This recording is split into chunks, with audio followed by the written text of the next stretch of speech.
A very good evening to everyone tuning in. Welcome back to match number 2 of the Singapore Tri-Nations T20I, brought to you by Instarem. We're coming to you with live pictures from the Indian Association here in Singapore.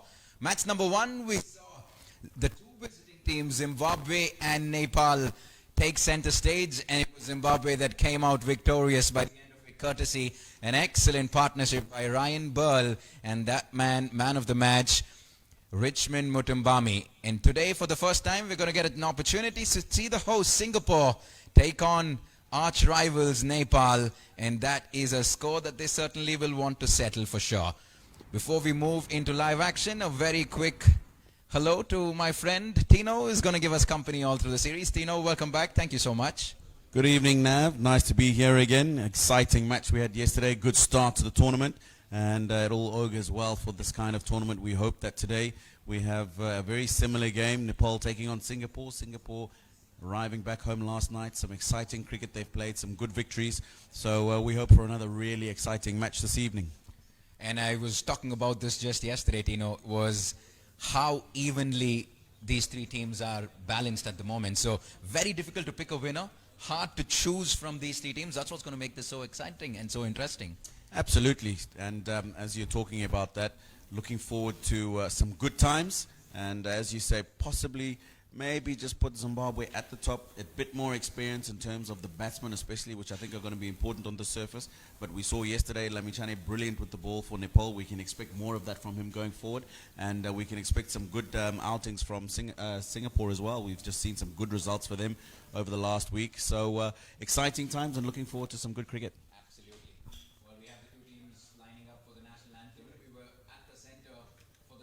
Few minutes ago, and we're going to try to switch to footage of what happened in the center with the two captains of the toss. A very good evening to everyone tuning in. Welcome back to match number 2 of the Singapore Tri-Nations T20I, brought to you by Do that again. A very good evening to everyone tuning in, and welcome to match number 2 of the Singapore Tri-Nations T20I, brought to you by Instarem. We're coming to you live from the Indian Association here in Singapore. Nepal, not much time to rest. They're back on the field, back-to-back games. And for the first time, we have the host, Singapore, here taking center field as well. I have the men who matter, the two captains. For the very first time, Tim Davids, the captain of Singapore. And I also have Paras Katka, the captain of Nepal, and the match referee, Mr. Narayanan, as well from India. Gentlemen, we're ready to roll. It's going to be Tim to toss the coin. Tails the call from Paras. And heads it is. So Tim wins first toss. Tim, what are you going to do? We're going to bat. You arrived just late last evening. Did you get a chance to look at what happened in the first game? Yeah, some of the boys were watching on the live stream, so it was a good game last night. We're looking forward to playing well. The last time you all played Nepal, you all ended up smiling at the end of the game. You would love to continue that form? Yeah, of course. Nepal are a good team, and we played well last time here at the Indian Association, so it'd be good to do that again. And talk to me about this new role that you have. You must be pretty excited. Yeah, it's a good opportunity to captain the side. Pretty familiar with the boys now, and a good team, so yeah, it should be good fun. And how do you expect this pitch to play, Tim? You've obviously known these conditions very well. Talk to us about what you think will happen today. Yeah, I think it'll be pretty similar for both sides, but probably skiddy with the new ball and might spin a bit later. Go well. Thank you very much. Paras, you don't mind bowling first? Yeah, I mean, see, it's just a matter of going out there and putting your heads down now, and just restricting them to as low a score as possible, and it'll be good for us, I think, to chase the score down. It was still a pretty decent performance by your team with the ball yesterday, and you'd like to continue that in some aspect for sure today. Yeah, absolutely. I mean, but like I said, although we're good in patches, you have to finish the game. So hopefully we can come up with a clinical performance than yesterday. Are you playing a different side today? We just have one change. We have Sandeep Zora goes out, and we have Susan Bahari coming in. All the best, Paras. Thank you. Cheers. There you go. Captain Tim Davids wins the toss for the very first time as captain, and Singapore will elect to bat first. Right, so there you go. That's the news from the center. Singapore have won their toss, and just like yesterday, they've decided to bat first. We're going to cut to live visuals from the Indian Association for the national anthems.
very warm welcome to everyone tuning in. You're watching live pictures from the Indian Association here in Singapore for match number 2 of the Singapore Tri-Nations T20I, brought to you by Instagram.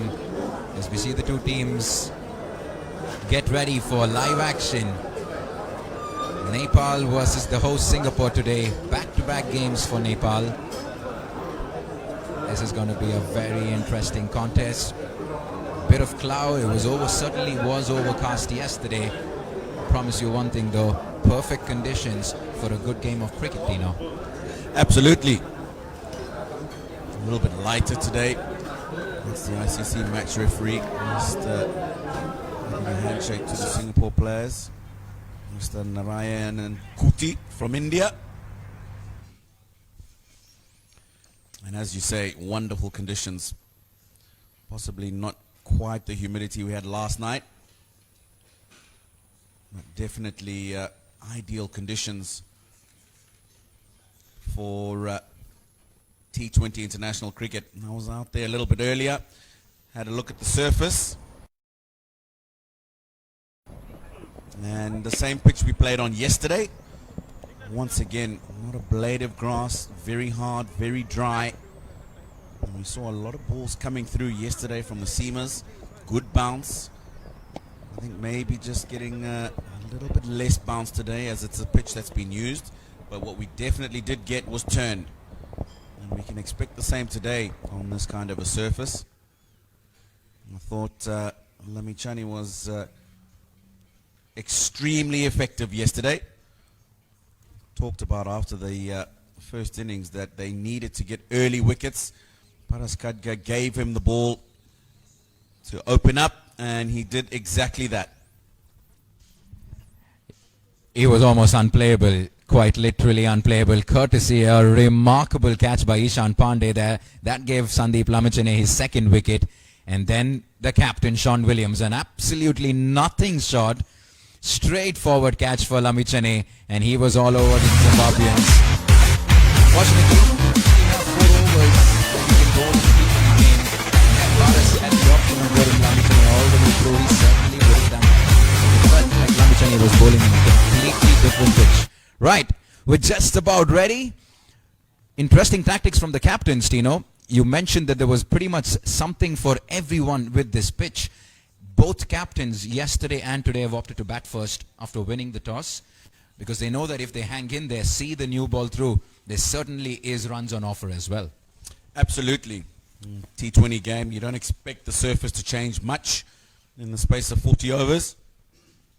And I am in the exact same school of thought with the two captains from yesterday and today. Win the toss, bat first on what looks a really good surface, get some runs on the board, and try and put the opposition under pressure, batting second. Zimbabwe yesterday only needed 133 to win. But after losing early wickets on a surface that was taking turn, they struggled for the first 10 to 12 overs. It took a good partnership between Richmond Mtumbami, the man of the match, and Ryan Burl to repair the innings and get Zimbabwe across the line. So, as I say, ideal to bat first on the surface, put some runs on the board. We saw a bit more turn in the later innings yesterday. You can expect that from a bowler of the quality of Sandeep Lamichhane. But definitely the kind of surface that you want to bat first on and put runs on the board. Yeah, absolutely. You just need to hang in there. There certainly is pace and bounce on offer for the medium pacers. Plenty of spin for the spinners. And once you've seen the new ball through, once you've got your Ryan, there is plenty on offer for the batsmen as well. Right, here we go. It's Sompal Kami to start off proceedings from the pavilion end. And Rohan Rangarajan is happy to let the first one go through. He's been in good touch. He's been amongst the runs as Rohan. It's good. And they rely so much on their top 3, do the Singaporean team. Rohan Rangarajan, Surendran Chandra Mohan, and obviously the newly appointed captain Tim Davids. What Paras would want to be doing is target the top 3 and try to get those early inroads. Absolutely. I won't be surprised if we see him open up with the spinner again like he did yesterday. They've got early breakthroughs for him. And he'll be looking to do the same today. That'll be called wide.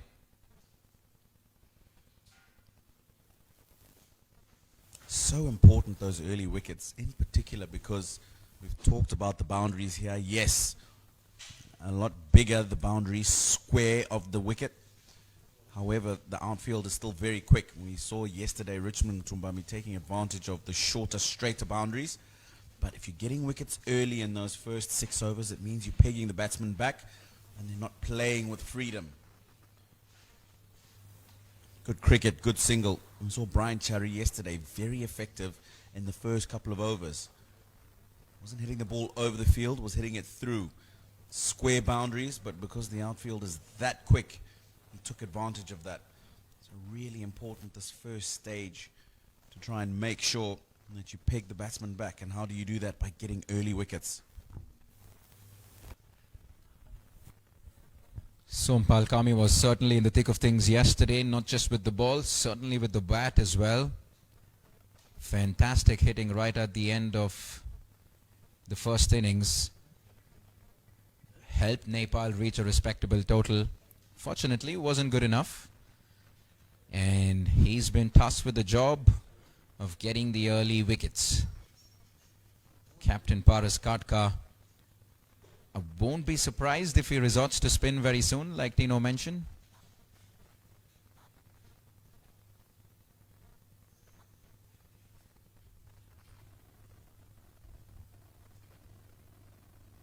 Good length from Sompal. We saw yesterday when the seamers pitched the ball up, yes, a bit of movement, but the batsmen were a lot happier trying to take them on. Paras Katka batting first yesterday. Missed out on a few deliveries, but certainly when the ball was pitched up, batsmen were very happy to throw their hands at it. Took the bowlers some time to realize that it's probably better just to pull that length back a little bit. And I think Sompal started well in that regard today.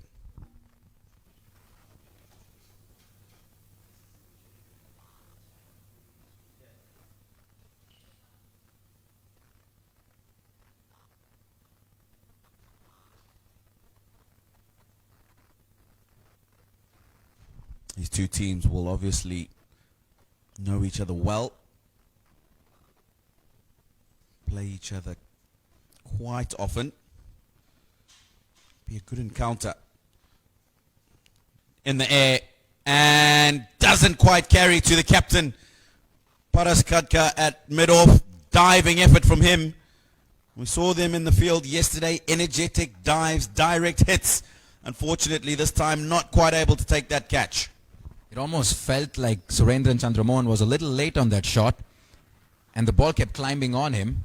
So all he could manage was to lob it up to mid-off. Gave me the feeling that Paras took a couple of steps backward, and that meant it got a lot more difficult for him to get to the ball.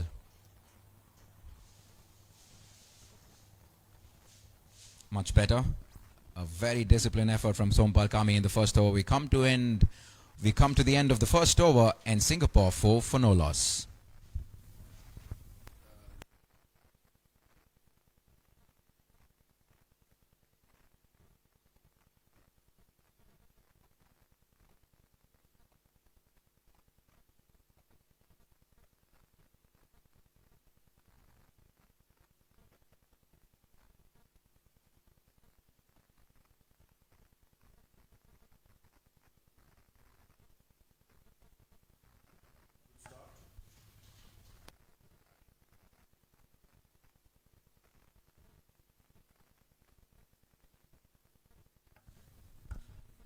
Change in tactics for Nepal here. It was Sandeep Lamichhane who started off at the far end with the new ball yesterday.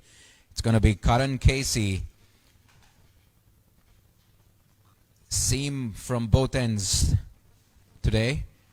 And it's going to be Rohan Rangarajan on strike.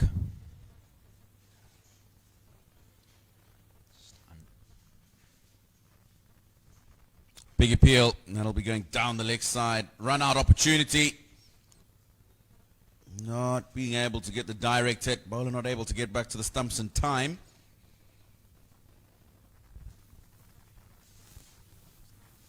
a bit of shape into the right-hander.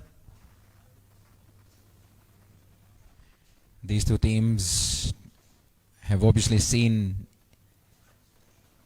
each other quite often, and the last time they faced off against each other was the final of the Asia T20 qualifiers, and Singapore were all over Nepal in that game, winning by 82 runs, courtesy a remarkable performance with the bat. Tim David, the captain, led from the front, 77 of just 43 deliveries. This could just run over to the boundary. Yes, the first boundary of the game, drifting towards the leg side on this occasion, Karan Casey, and he puts it away. First boundary for Surendran Chandramohan. This could just run over to the Intelligently boundary. played. Yes, the first boundary. Man at 45 is in the circle, so all he needs to do is get that past that man. Man on the leg side, on the boundaries, deep backward square leg. And talked about this quick outfield. All he needed to do was just make sure he evaded that man at 45. He did that well. Got the boundary. This is good cricket. Those of you that were with us yesterday will remember we talked several times about how important it was for the top order of Nepal when they weren't getting boundaries to make sure that they were still rotating the strike.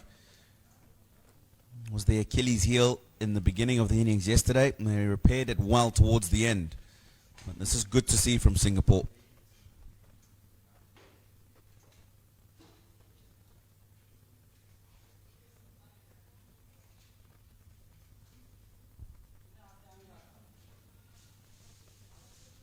Again, looking for that single.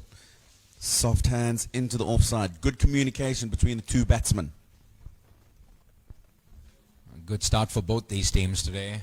Disciplined effort by both the bowlers so far. Not giving away too many extras. Just relying on just good conventional line and length right outside the off stump. And the batsmen are happy to tuck it away for singles. Rotate the strike.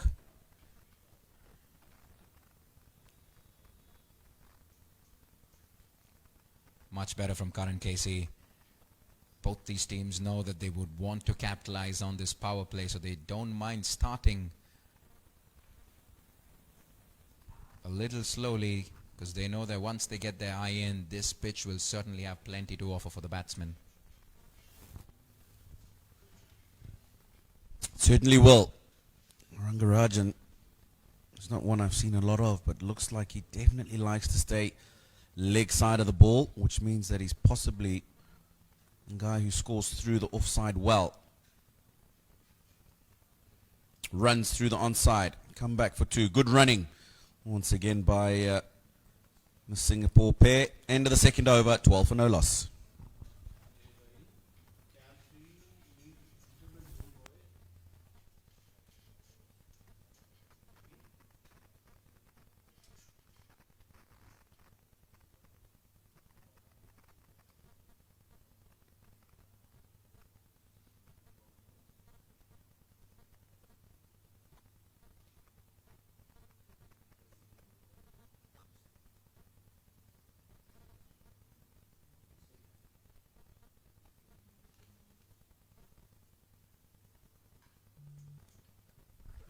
It's going to be Sompal Kami to continue from the pavilion end.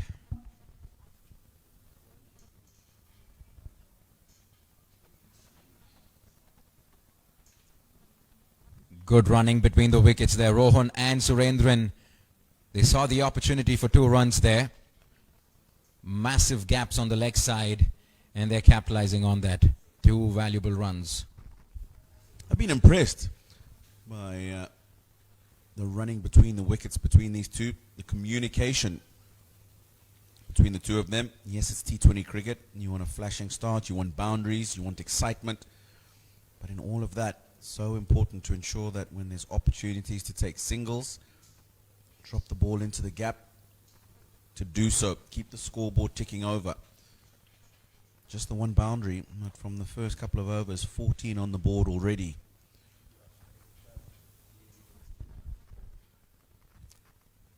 Looks for the big heave over mid-wicket.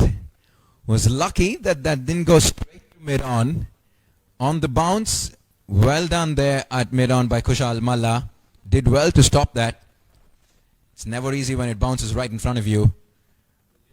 Dangerous here from Surendran. Yeah. I think we need to give him a lot of credit at mid on there. That was hit hard, flat, and went straight to the man and bouncing just before him. Never easy, as you say.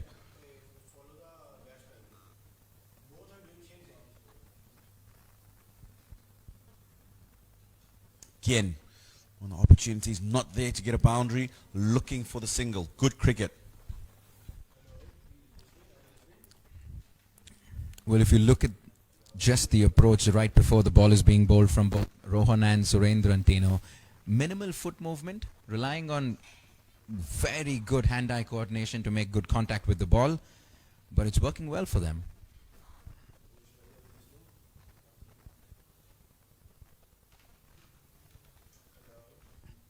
For those of you just tuning in, this is match number 2 of the Singapore Tri-Nations T20I, brought to you by Instagram. Zimbabwe got the better of Nepal in match number 1. They won the game last evening by 5 wickets. Man of the match, Richmond Mutumbami, led from the front for Zimbabwe. An opportunity here. Is this the first wicket?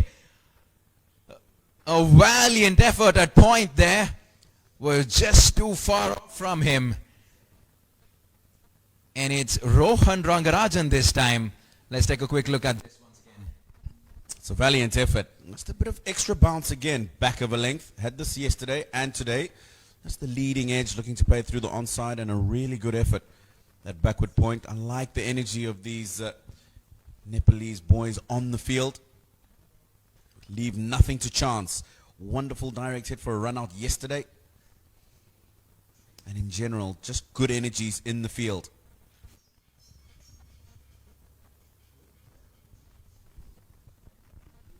For all the Singapore fans tuning in, obviously is a change made in this team. Amjad Mehboob is not the captain today. He isn't playing today, and for the very first time it's going to be Tim Davids leading the Singapore team onto the field. Had the opportunity to chat with him at the toss earlier today. Was very excited with the new role.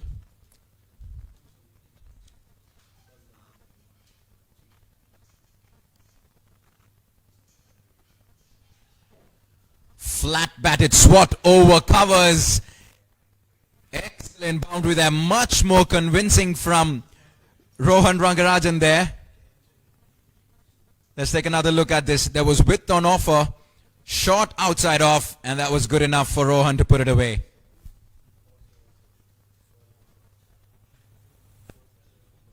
Three overs completed in Singapore. 22 for no loss.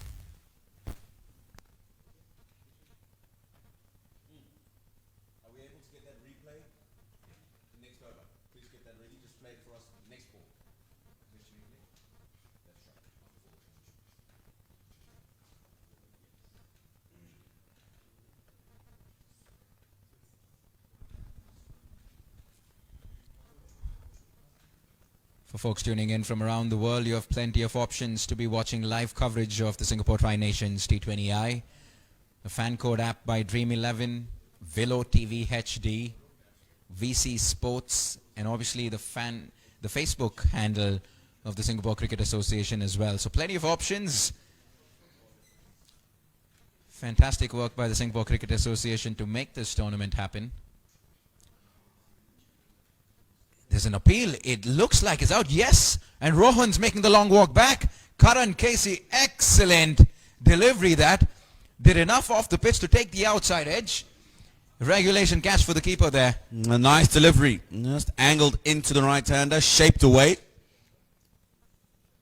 Just getting the outside edge. We've seen him a couple of times looking to hit that ball through the onside. Had a lucky break in the last over when that ball didn't carry to the man at backward point. But this time, comfortably taken. Good catch. And that's the end of Rangarajan for 6. 22 for 1 Singapore.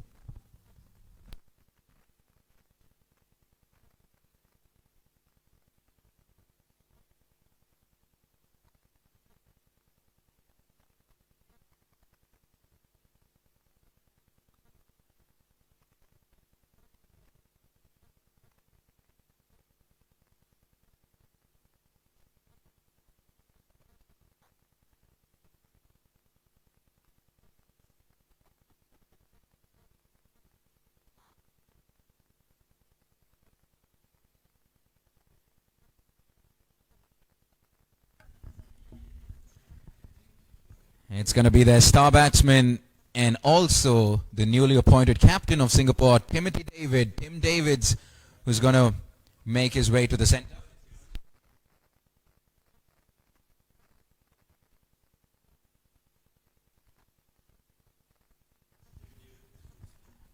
Apologies for the graphics there. That obviously wasn't Tim Davids, Tino.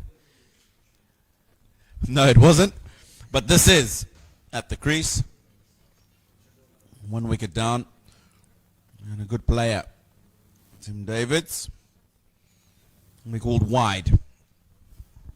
He's had the opportunity to represent the Perth Scorchers in the Big Bash League as well. So plenty of T20 experience. Absolutely. There we go. Timothy David. Big, strong, energetic batter. Has good, solid strokes.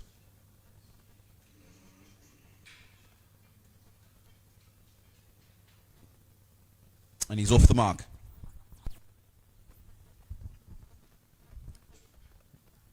Well, just when the two Singapore batsmen seem to be set, Karan Casey comes up with a peach of a delivery to remove Rohan Rangarajan. Just did enough off the pitch to get that edge. Binod Bandari made no mistake. Wickets are going to hold the key here.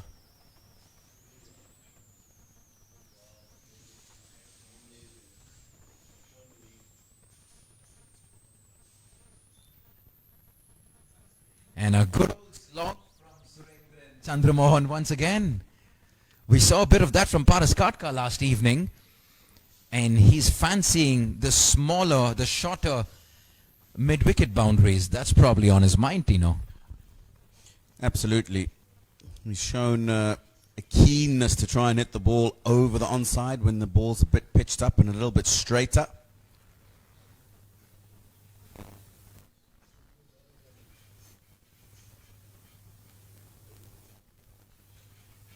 Again, looking to go over that onside field.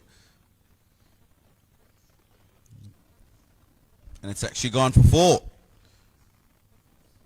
Thought they were just going to get a couple there.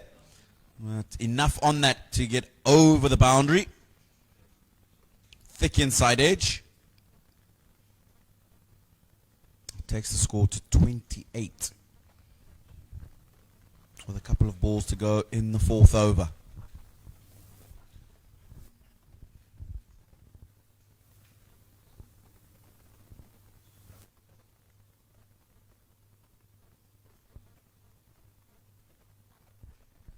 It's been that kind of all or nothing sort of innings from Surendran Chandramohan there. He probably will get himself 2 more runs, yes.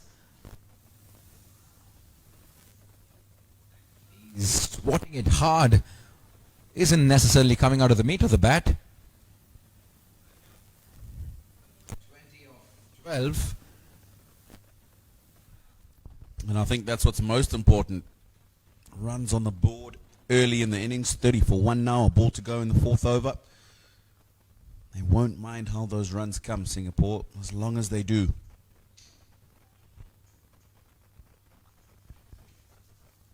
Better connection, but this time straight to the man at mid-wicket. End of the 4th over, 30 for 1.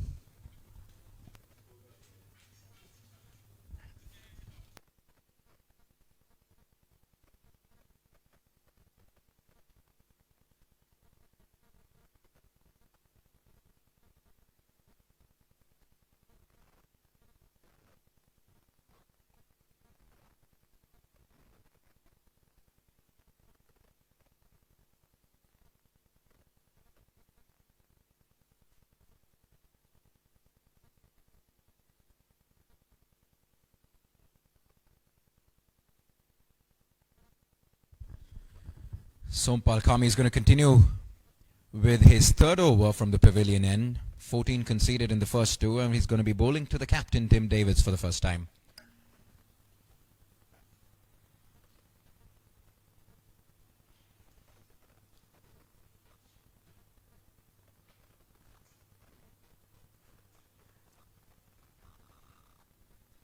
Very disciplined effort from the Nepali bowlers today.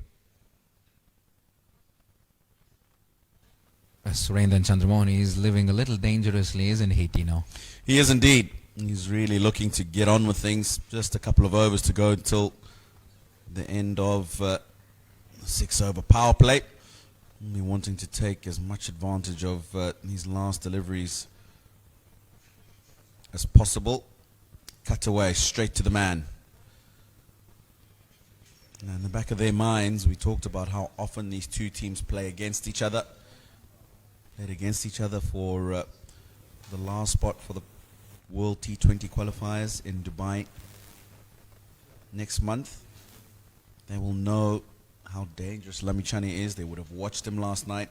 And in the back of their minds, they're thinking, those are going to be 4 very difficult overs to get through. Let's try and get as many as we can off the other bowlers. Beautifully driven. Very ordinary effort on the field there, straight through the cover's legs, and that runs away for a boundary. Gifting 4 runs to Tim Davids here. Doesn't matter how they come, as long as they come. A good-looking conventional cover drive went straight through the fielder's legs there. Very interesting tactics from Paras Katka. We haven't seen spin, and we're into the 5th over. So they've obviously discussed this thoroughly, have the Nepal team with the management, because they ran through Lamichhane's overs in the first 7 overs yesterday, and we still haven't seen him bowl today. So interesting tactics. Good running and good fielding again from Nepal. Good pickup. And I think Tim David could have been in trouble here had that ball hit the stumps direct. However, lives to see another day. And I'm sure that conversation will be about, let's just be careful. These guys are quick in the field, accurate with their throws. No need to get an unnecessary run out at this stage. That was Arif Sheikh at mid-wicket, and boy was he quick. Quick to get to the ball and even quicker to release. Shot outside off, and he makes enough contact to get himself another boundary. Surendran Chandramohan is starting to express himself here, and you have to say that he's been a bit lucky once again. It's just brute force, and he's trying to muscle the ball, and he does exactly that this time on the offside. 2 bounces, and then it rolls over the boundary line. They're taking advantage of that room on the offside. Another one who likes to stay leg side of the ball, so any sort of width is exaggerated by that. This stage, obviously, just the 2 men back on the boundary. Deep backwards square leg and third man. Deep backwards come up now, and the sweeper's gone back on the offside because of that shot. This time, bang, straight back over the bowler's head. And that's the first 6 of the day. He's gone slightly shorter in length, Sompal. And this one, he's got a meaty connection. 5 overs gone, 45 for 1.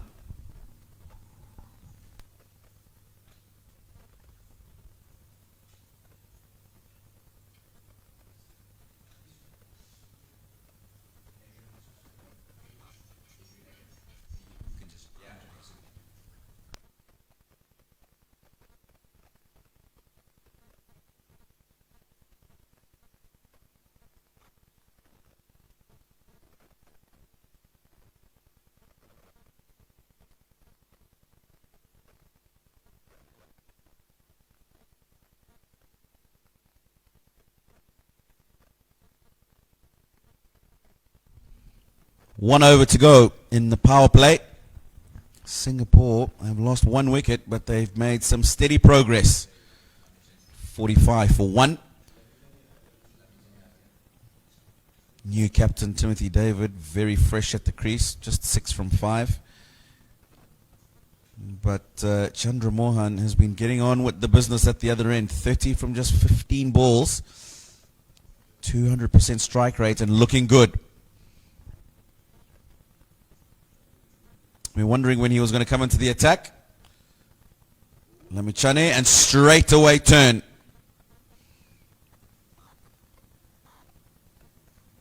good friend Nav has just popped out the commentary box, and I'm joined by Adrian Abraham for the first time in the series. Abraham, good to have you. Good evening, and welcome to this game today where, yeah, great shot there. Timothy David really starting to get a move on here. Sandeep Lamachane not getting his line right there. Smashed away to the boundary. Very unlike Sandeep Lamachane, one guy who quite often comes in, gets it right from ball one. Lots of purchase from him from this wicket last night, and we saw that already from the first ball today. Tim David, lots of experience, would have faced him a lot.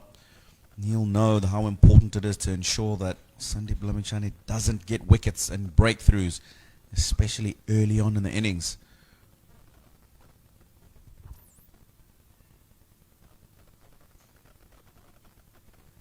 No run there by Tim David. Interesting story, to be fair. Tim David plays his cricket with the Perth Scorchers in the Big Bash.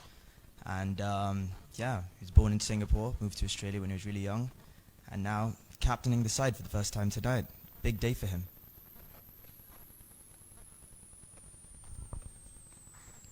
Absolutely. Direct it again, and this could be trouble. Umpire not interested. Now, we've talked countless times last night, today, about how often the Nepal fielders hit the stumps. Quick single, and decided to get on and move on it pretty quickly. He was home comfortably in the end. But again, something to bear in mind and consider for these Singapore batters. They're very sharp, aren't they? The fielders from Nepal. Oh, beauty of the delivery. Decent first over. 6 gone, 50 for 1.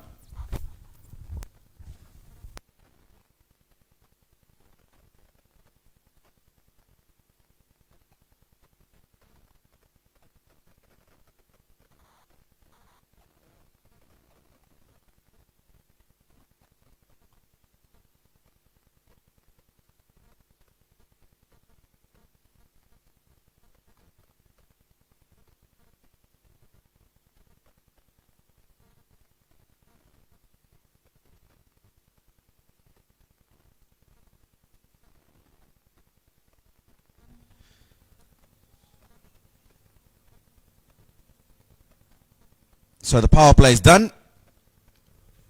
50 for 1. Singapore, they'll be quite happy with their progress.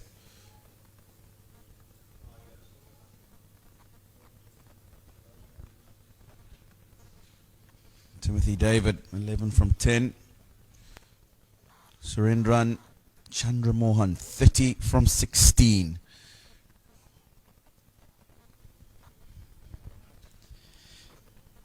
Be a change in the bowling.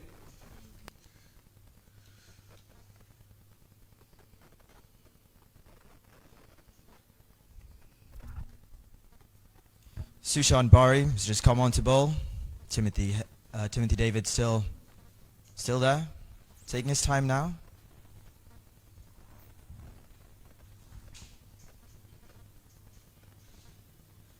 Just eased away for a single there. 12 from 10. But Surendran Chandramohan really getting a move on at the other end. 30 from 16. He's looked good. Quite a few shots in the air. More explosive approach to his batting. We've seen Timothy David be a little bit cautious. However, Chandramohan really starting to express himself.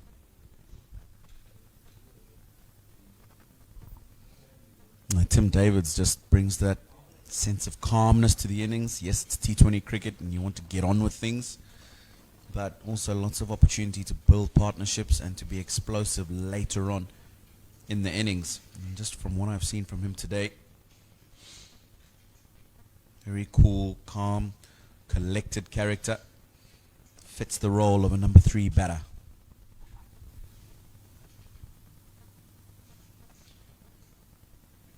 Tim David says no to the run there. In fact, the last time these two played was right here in Singapore when Singapore won by 82 runs. And on that day, it was Timothy Head. He top scored with 77, just the number on the back of his shirt.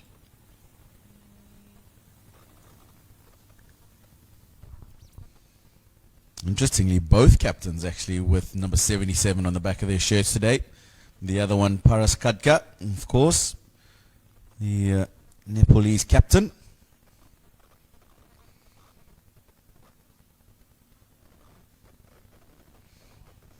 Bang. Good shot. He'll find the boundary at extra cover. Just a bit of width given on that occasion. And Chandra Mohan more than happy to put that away to the boundary. Good shot Bang. at the end of the 7th over. Good 55 to shot. 1.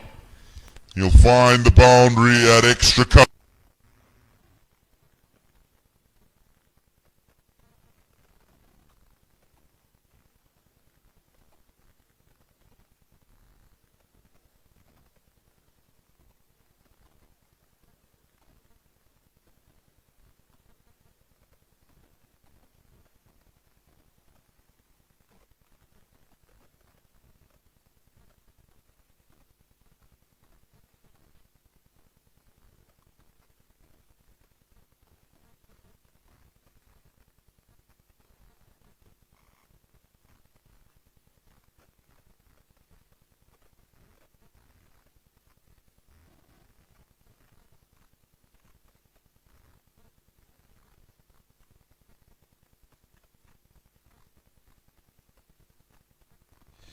Lamichani continues.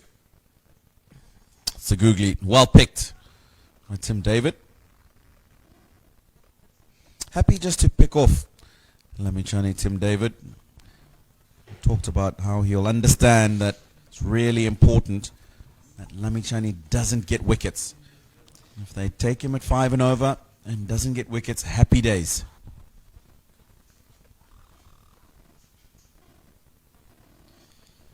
Oh, Tim David says no to a run there. Chandramohan was quick to get off the mark, but the captain sent him back.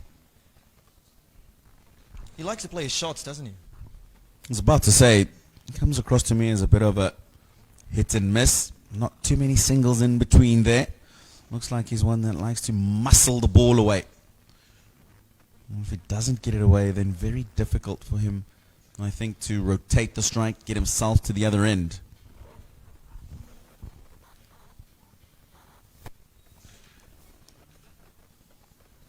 Nice little start by Singapore, 56 for 1, 7.3 overs. The captain, Timothy David, out in the middle with Surendran Chandramohan.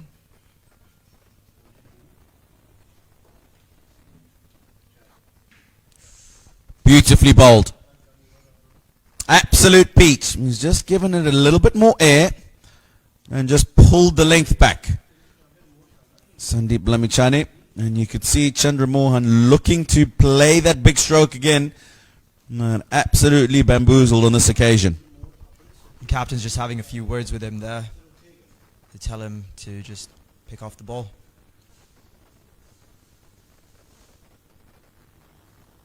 Great ball there. Lamichani really finding his rhythm, his line and length now, getting into the groove.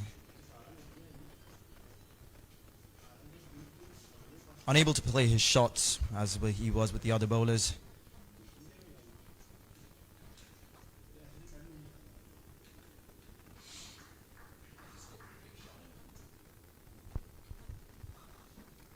A single to end the 8th.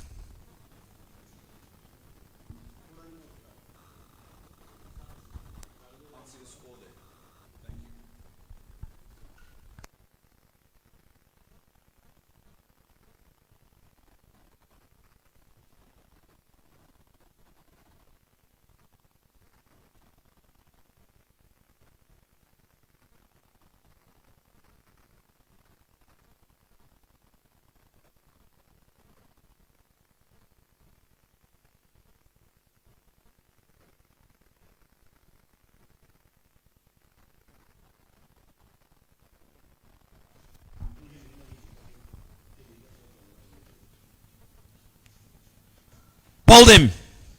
looking to pepper that onside boundary once again. And we saw this in the last couple of overs that when he wasn't getting across to the other end, rotating the strike, he looked like he was a bit of a hit or miss. However, it has been a good innings, 35 from 26. Just one shot too many. Just too many big shots. I mean, he was really getting frustrated not being able to pick Sandeep Lamachane, and now he falls. Sushan Bari picks up his first wicket.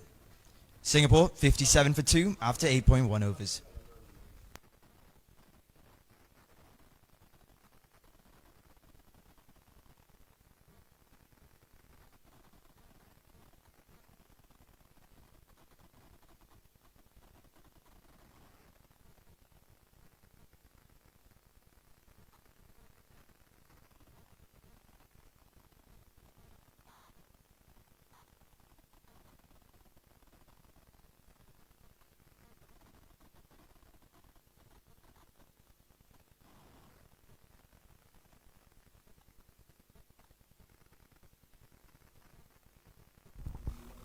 New man in for Singapore, Manpreet Singh.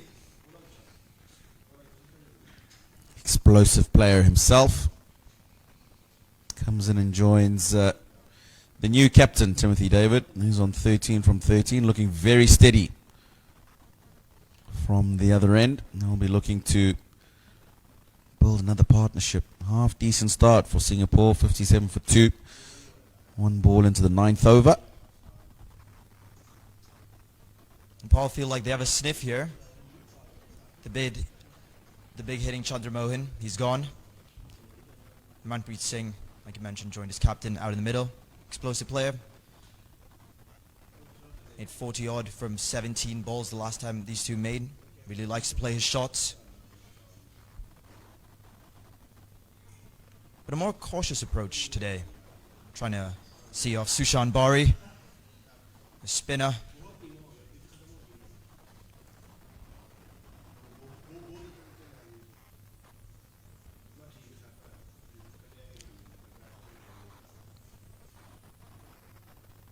Calls for a quick single there. Oh, bit sloppy, the Nepalese fielder there. You can just see Singapore have started to slow down a bit from the initial stages, and Chandramohan was out in the middle. Just the last 2 overs, they've seemed to Nepal have pulled it back, and that wicket certainly does help. And you can expect that. Field is spread now. That buzz of the first 6 overs is gone.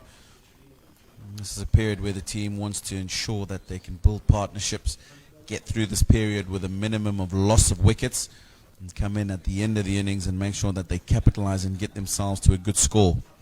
Partnership is key over here, as Timothy David takes strike. Oh, steps out. Big. How big? It's out of here. It's huge.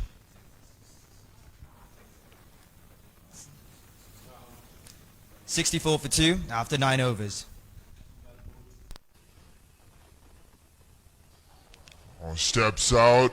Big. How big? It's out of here.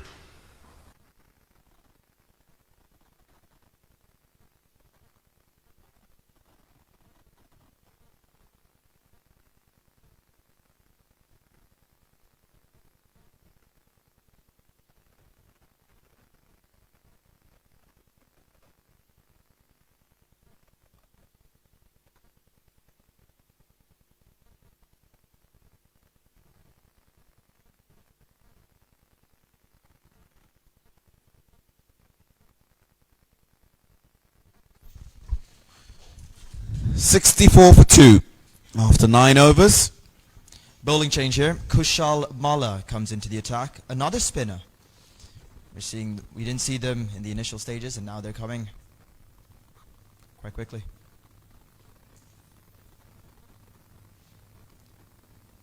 Huge 6 from Timothy Head just to finish off that over. Just as we were talking about them slowing down, the captain steps up, smashes it out of the stadium.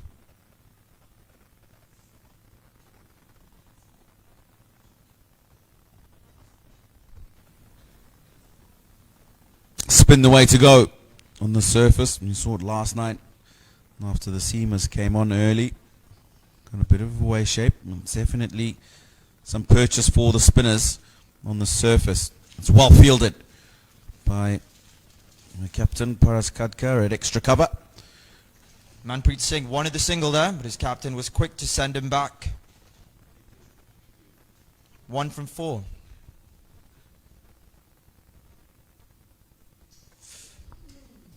Just over the man. He'll tell you that I did that on purpose and made sure that I plonked it over his head and got the single.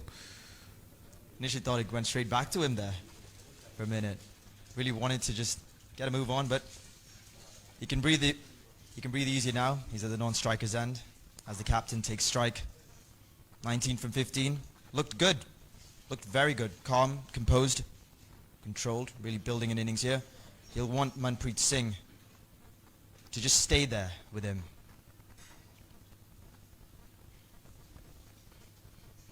Goes again. Has he got it? It's out of here again. Timothy Head. This is good batting from Tim David. He would have played a lot of cricket here and realizes that these straight boundaries he can take advantage of. And this time again, a little bit of air and comes down the Goes wicket. again. Gets to the pitch of it. And Has he gives got it a good heave-ho It's out of well here over the again. bowler's head. Timothy Head. And with both the sixes, we've seen that he's not afraid to step down the track. You know, really likes to express himself. 25 from 16. Timothy David really building his innings now. As Kushal Mala comes back in. Where's the captain goes? Just a single.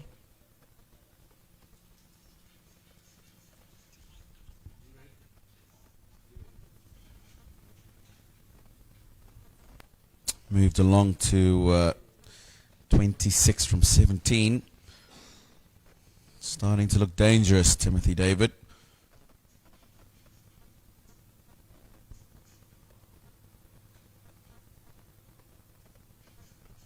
Cut away will just be the single. 73. And the ball to go to the halfway stage. Singapore will be pretty happy with the proceeding so far. Dealing in singles is Manpreet Singh, as Timothy David does the majority of the work out here. Steps out again. Only be a single up. The misfield will send it back. End of the 10th over, 74 for 2 Singapore.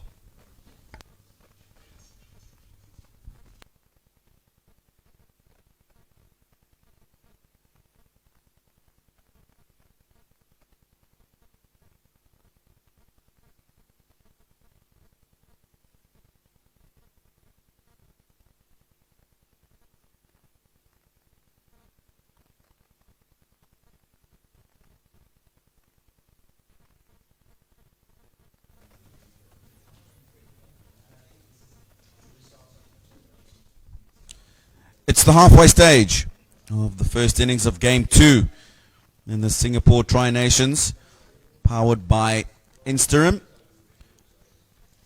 Singapore have moved happily along to 74 for 2, and we're going to have a change in voice in the commentary box. It's going to be Navneet Krishna, and he's going to be joined by a special guest this evening, Sean Williams. Thank you, Tino. Thank you, Adrian. Match right in the balance, you'd probably have to say, at the halfway mark. Singapore 74 for 2. Lucky enough to be in the commentary box with the captain of the Zimbabwean team, Sean Williams, and he has a bright smile on his face. No surprise, obviously. Good performance by Zimbabwe yesterday. Thank you very much. Yeah, thank you for having me in the commentary box. Thank you for having me in here. Yeah, it's exciting to be in Singapore and nice to come and watch a live game here tonight. For a second, I was assuming that you and the rest of the team will probably be enjoying the sights of Singapore and be out and about, but you chose to be here. What's the game, Sean? Yeah, obviously I haven't played on this wicket before, so other than last night. So I thought I'd come out and see how the Singapore boys play out here.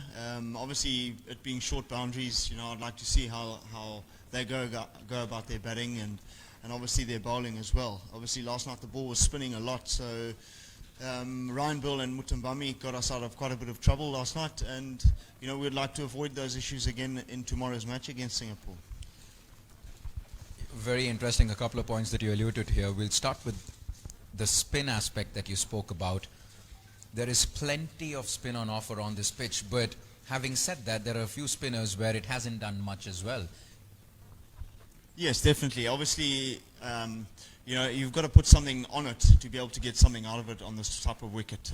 It's a type of wicket that you've got to go bowl back of a length pretty quick and really give it a good rip. So just to be able to get something out of the wicket. If you're going to just put it up there, obviously the batsmen are going to take you on the straight boundaries. So in order to get them to hit you where you want them to hit the ball, obviously square of the wicket is where you want them to hit it. So that's obviously going to be the plans. And if you look at Sandeep, the way he's bowling quite quick into the wicket and back of a length, and the guys have struggled to face him. So we're going to have to make a plan to find a way how to play that type of bowling. And you were pretty economical yourself, Sean. You bowled your quota of 4 overs. You managed to get a couple of wickets as well. So you must be happy bowling on this pitch. Yeah, definitely. Obviously, when you get an opportunity to bowl on a wicket like this, you're going to take full advantage of it. Obviously, accuracy is a big thing in T20 cricket, and that's something that our bowlers are learning at the moment. And like Wellington Mazakadza, as soon as he starts to spin the ball, I think he's going to be a very dangerous bowler. And then you've got young Tino Mutumbudzi as well. I think he's a very exciting talent for Zimbabwe cricket. Obviously, he didn't go too well with the bat last night, but I feel he's got a lot to offer, and he has leadership qualities as well. And it's interesting you bring that up, Sean. You obviously captaining the Zimbabwean team right after Hamilton Mazakadza. Talk to us about that final game in Bangladesh against Afghanistan. That must have been quite a farewell for the captain. Yeah, it was a goosebump moment, wasn't it?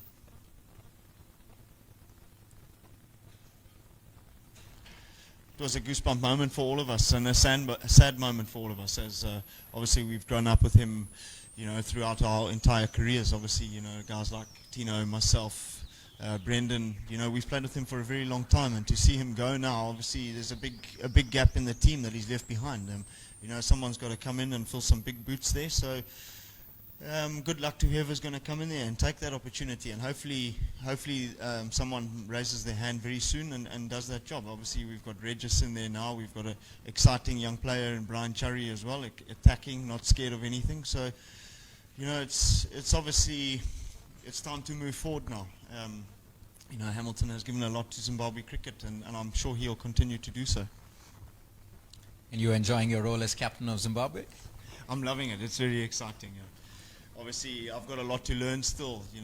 Not having Brendan or Craig or any of those experienced players around, I'm a little bit on my own. But I've been around for a while, so I've got the coaches. We have our plans, and we stick to our plans and follow them. And yeah, it's exciting, and I'm loving it.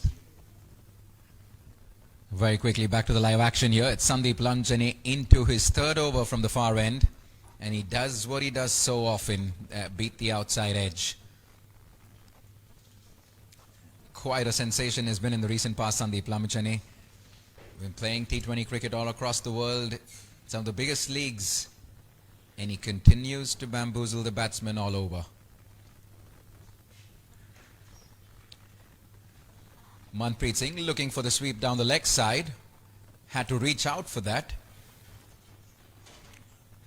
and we saw most of the batsmen resorting to the sweep shot yesterday as well, because bowlers are preferring to bowl short rather than full, only because of the shorter straight boundaries as well. Yeah, definitely. Obviously, if you bowl it quicker into the wicket, back of a length,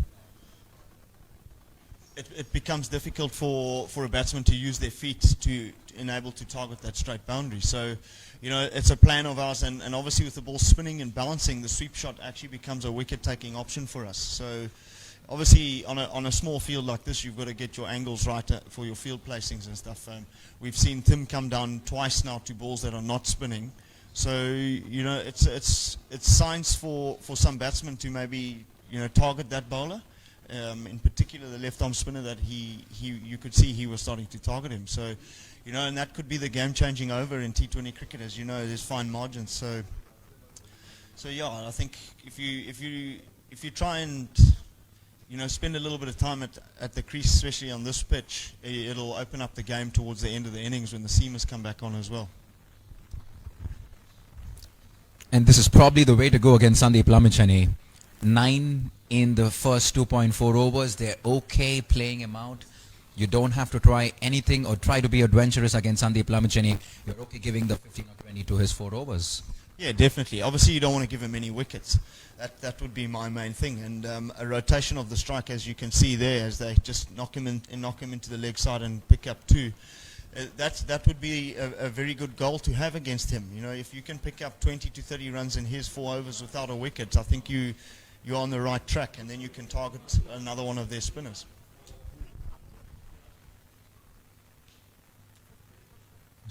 How about moving just a little away from the cricket, Sean? Have you been enjoying your little time here in Singapore? I've loved it. Obviously, the humidity is not as bad as Bangladesh, which is it's really hot there and tough to play cricket under those conditions. So coming from there to here has been a pleasure. Obviously, I haven't had much time to do too much around Singapore because of training and games and stuff like that. But yeah, all in all, first time here, but loving it. 12 overs completed. 8 overs remaining here in the first innings, and Singapore have 82 on the board. Probably a good time for them to push on the accelerator. The captain, the newly appointed captain Tim David in the center, 30 of 23, and he's leading the charge for Singapore here. Talking about newly appointed captain, talk to us about your first time when you were given the opportunity to lead Zimbabwe, Sean. How was that? It was exciting for me. Obviously, when I got the call to tell me that this was going to happen, I was obviously shocked and a bit caught off guard. But I wasn't going to let an opportunity like that go. Obviously, you know, you want to leave a legacy behind, and that's what I would like to do. You know, with a young team coming up and coming through, we've obviously got some world-class players. I truly believe there's a lot of talent in Zimbabwe, and also in the current team at the moment. You look at Ryan Burl, Mutumbudzi, Timson Maruma, even Richmond Mutambami.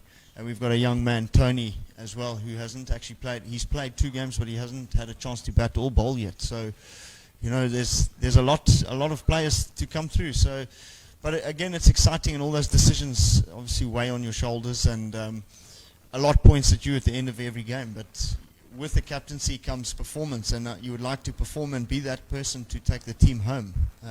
Obviously, last night I was disappointed I got out first ball, but as you can see, Tim tonight, he's taking on the opportunity and looks like he's loving it. He wants to be the one that takes the team all the way through to the 20th over, and it's a good thing for me to see.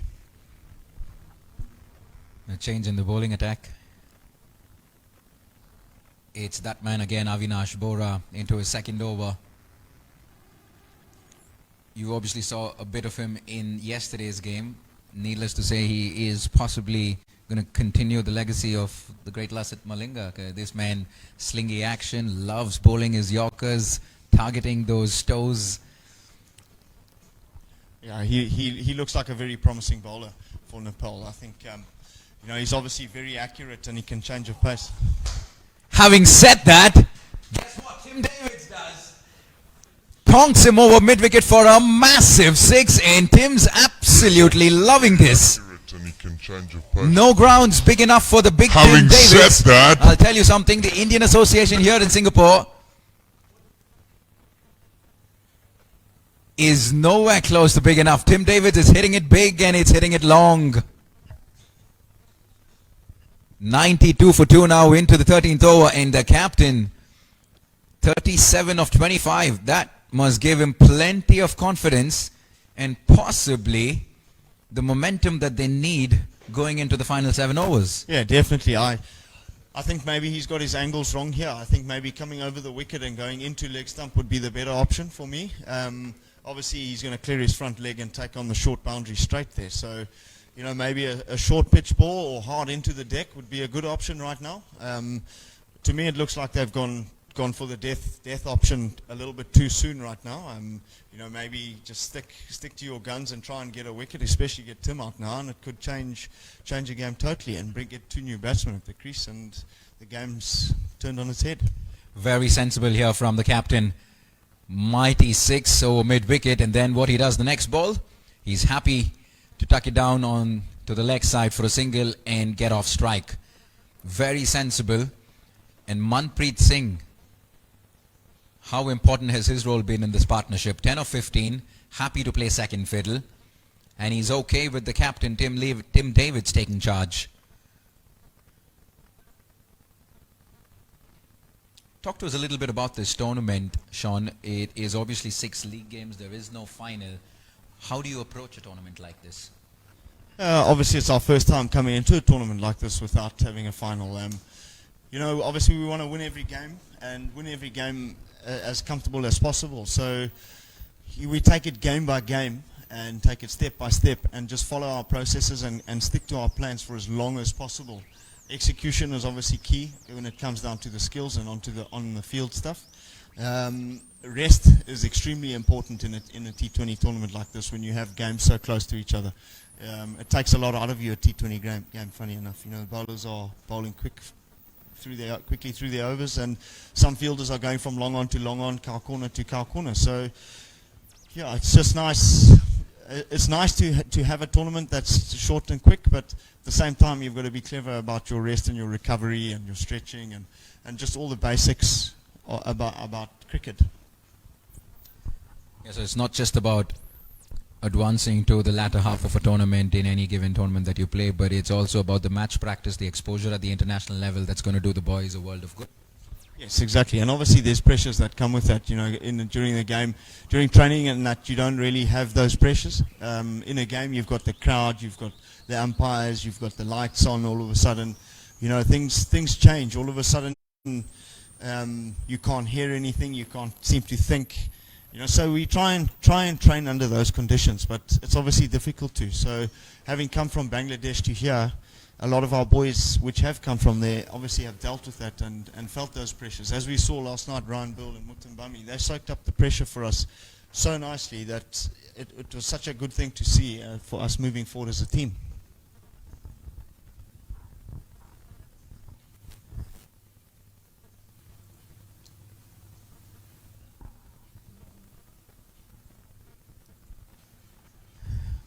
Just that card that you just saw on your screen is an indication of how Singapore have gone about this innings. Useful partnerships right from the very beginning, and they find themselves in a pretty decent platform to go big in the final 6 overs. 22, 35 and 37 this partnership. Down the track, Tim Davids again. Almost overran, did the long on fielder. Can afford to smile because he manages to stop it. 150, 160 on the cards, Sean? Yeah, definitely. Look, I think this is the over that Tim's going to look to take on here. I think they'll both probably try and go. Maybe Manpreet will try and get one here and get Tim back on strike. Obviously, actually, he might have got away with the boundary there. No, he's got 2. But definitely, this looks like the over that they're going to target here. If they get a good 15 to 20 runs this over, you might even be looking at closer to 200.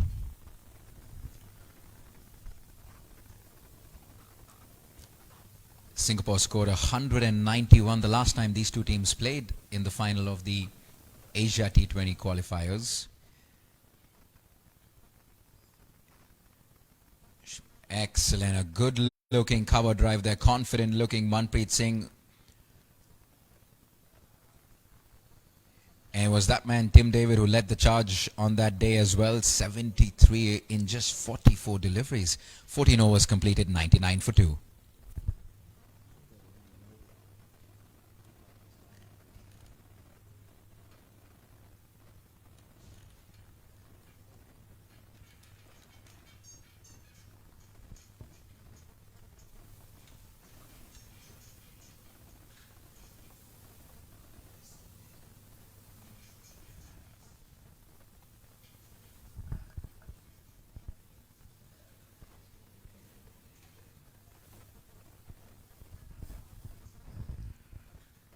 Right, you're watching live pictures of match number 2 of the Singapore Tri-Nations T20I, brought to you by Instagram. Plenty of options for you to find live coverage. VC Sports, Willow HD TV, Facebook handle of Singapore Cricket Association, and the fan code app by Dream 11 as well. We have a decent crowd in for today. Obviously, a very good Nepali contingent here in Singapore. And no surprises as to why we have a good crowd in today. The home team, Singapore, are in action. It's not often that they get to see their team play here, so they've come out in decent numbers.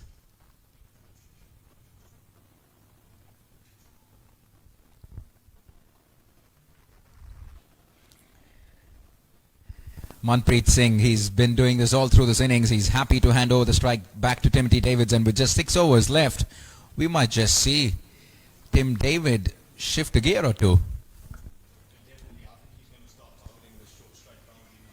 He might actually start giving himself a little bit of room to the leg side to clear through the offside, or he's going to come out down the wicket and tack on that short boundary, like I said.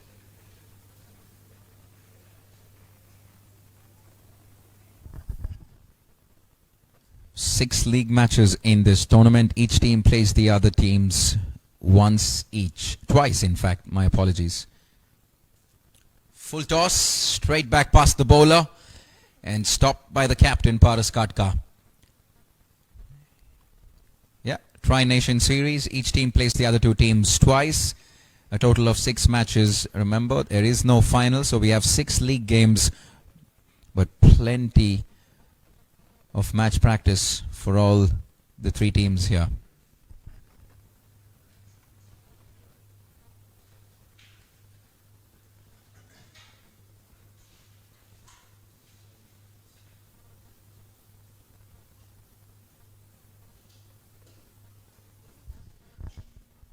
Wayward delivery by Karan Casey down the leg side, and the umpire is happy to stretch his arms.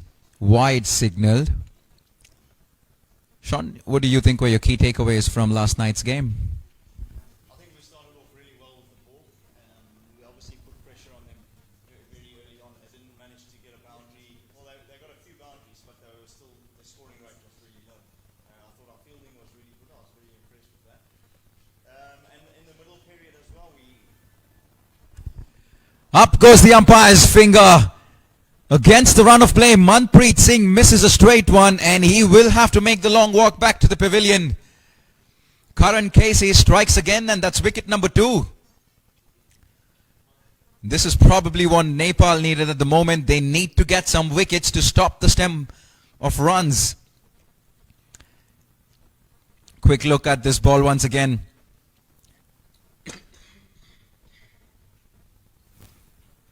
Missed a straight one, and the umpire, no hesitation whatsoever in lifting the finger, and that's wicket number 3. 102 for 3 Singapore.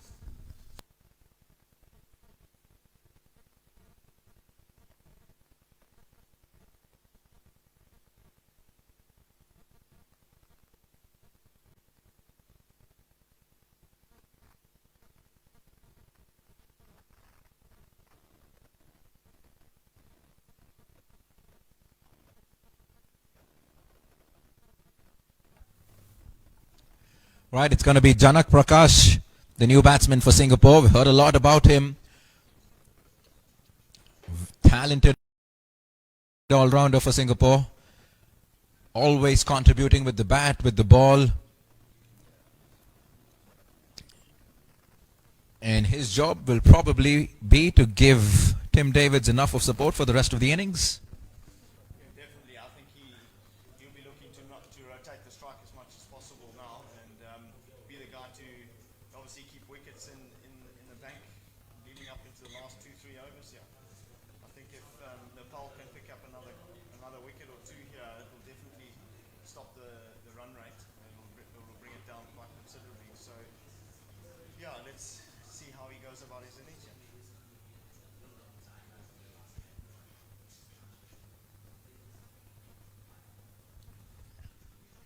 And he's off the mark straight away.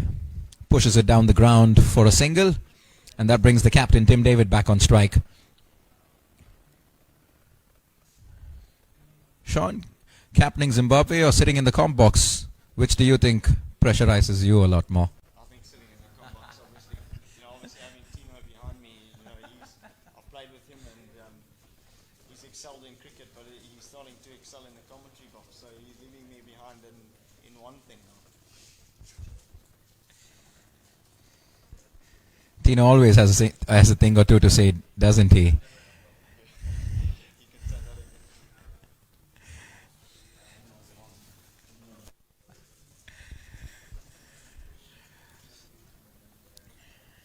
It's fantastic to have you in the commentary box, Sean.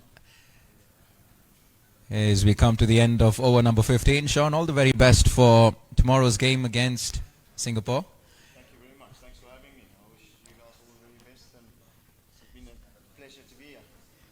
Cheers, Sean. Thank you, and I'll see you around tomorrow. Cheers. 15 overs completed. Singapore 104 for 3, and it's going to be Tino back with me in the commentary box.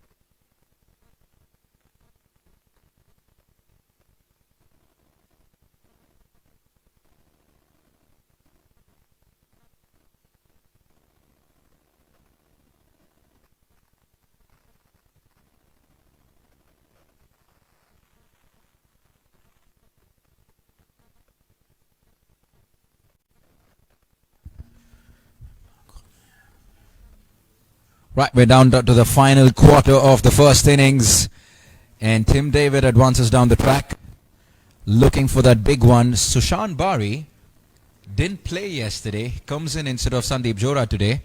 A very disciplined effort from him. He got that first wicket, 19 into his fourth over.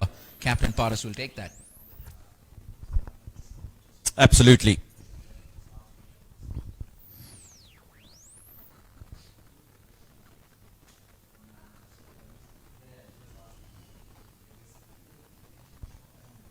Sweep shot, and a good sweep shot. He had to make sure that he got it square of the man at 45 and fine the man at deep back with square leg. He did that with consummate ease. Sliding down the leg side very quickly onto one knee and puts it away comfortably for a boundary. Excellent looking sweep shot there from Janak Prakash.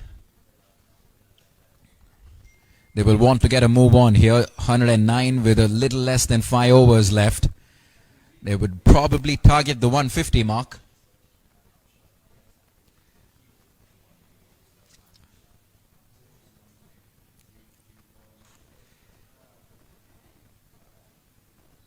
Tino, you think 150 is probably good enough for Singapore against the decent looking Nepal batting lineup?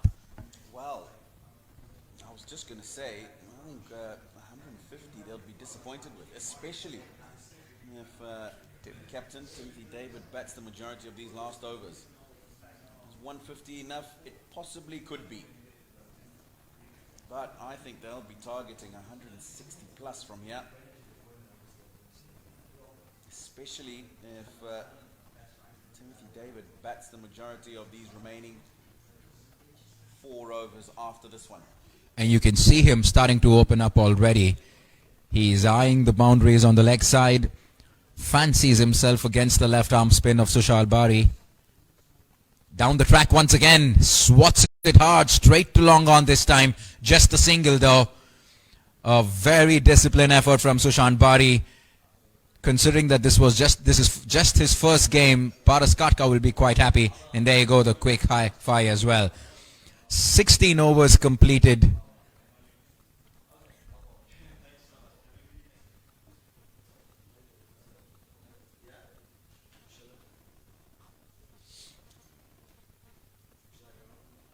Right, we're down to the final 4 overs of the first innings, and a change in the commentary box as well. A very familiar voice in this part of the world. Shehzad Haq, welcome and he's going to be giving company to Tino for the remainder of this innings. Thanks very much, Nuff. And good to be with my man Tino here. Good to be involved here with this tri-series.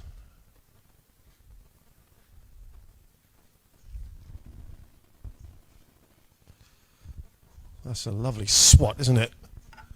Some might say agricultural. Tino, you play those kind of shots ever in your time? Are you more orthodox? Yeah. In the backyard, definitely. I think I've been seen playing shots like that in Test match cricket. I wouldn't be in the lineup. That might be it for you, right? Yeah, yeah. Good to have you. Yeah, very. You in a couple of days. Yeah, I thought I'd drop by, come keep you guys company. I've been enjoying watching the cricket, listening to you guys, and this is very big for Singapore cricket, of course, having the likes of Zimbabwe and Nepal.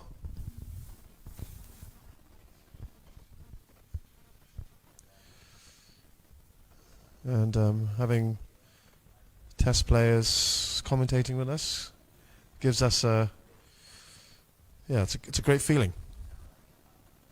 What have you made so far of the way Singapore have been batting?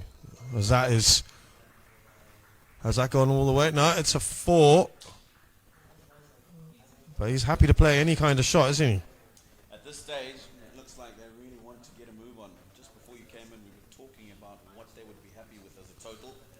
It's Nav, and I just alluded to the fact that I thought that 150 would be something that they'll be disappointed with, especially if Tim David continues in the vein that he's in.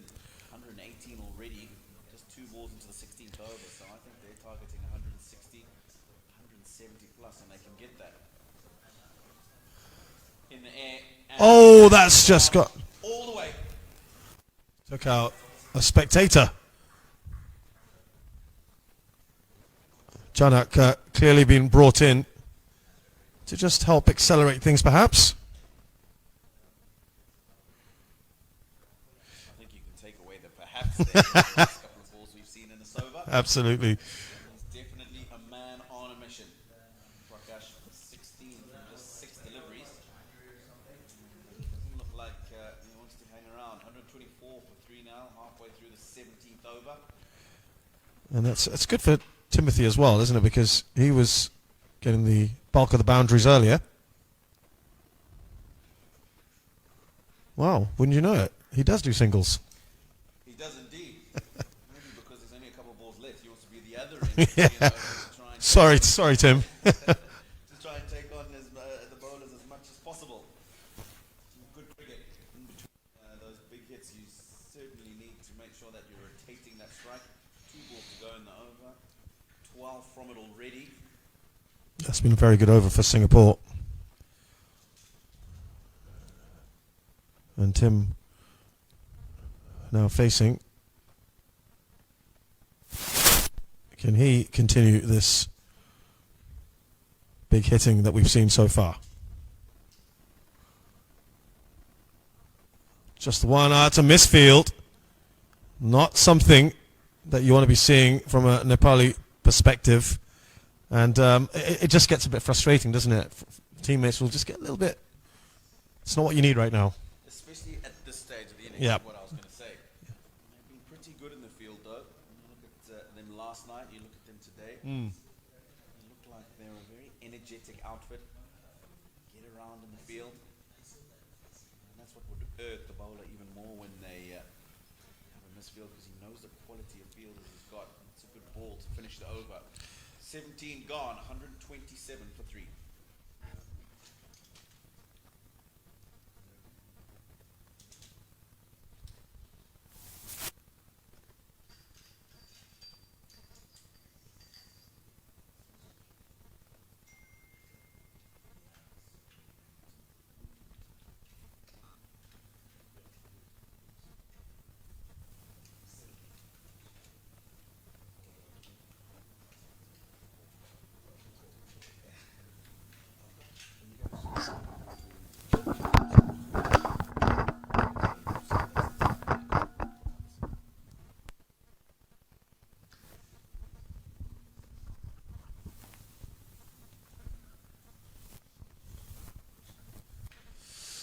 Still lots of batting to come, as you just saw. 3 overs left, though. Singapore in a very nice position, I think, very comfortable. But they just want to get, I think, as you heard there from Tino, 160 odd. Yeah, it will be interesting to see how this is going to go with Sandeep Lamichhane. Into his last over. We've seen Tim David take on those straight boundaries with a fair bit of success already today. We saw Richmond Mutumbami doing the same thing for Zimbabwe last night. Yeah, excellent figures so far, isn't it, for Lamichhane, as you'd expect. And hats off to Singapore, by the way, with regards to the manner that they've played him today. The Zimbabwean batsman yesterday looked to try and get after him, lost crucial wickets at a crucial stage in the innings at the beginning. And yesterday he was used early because Paras Gadka realized that I need to get early wickets and this is the man that can do it for me. Today they've come out here and they've played him knowing that he's only got 4 overs. Let's not give him wickets. And that's the reason why they are in such a good position. 128, halfway through the 18th over, but still 7 wickets in hand. Very, very key. Yeah. Now Tim David, a single to make his 50. And he gets it. Tim David with the half century. Nicely done today. Off 38 balls. But he'll want to push on. I think we can see him spread his wings a bit, if I can use that analogy from here on. He's been exemplary. Kept the innings together. Rotated the strike in between. When the ball presented itself in areas where he can score, he did that. It's been a really good innings, and as you say, he'll want to go on from here. If he can get himself to the end of the innings, I can see a formidable total on the board for Nepal to chase second time round. Reverse there. It's gone all the way for 4. And yeah, frustration, I think. A little bit apparent here from some of the fielders.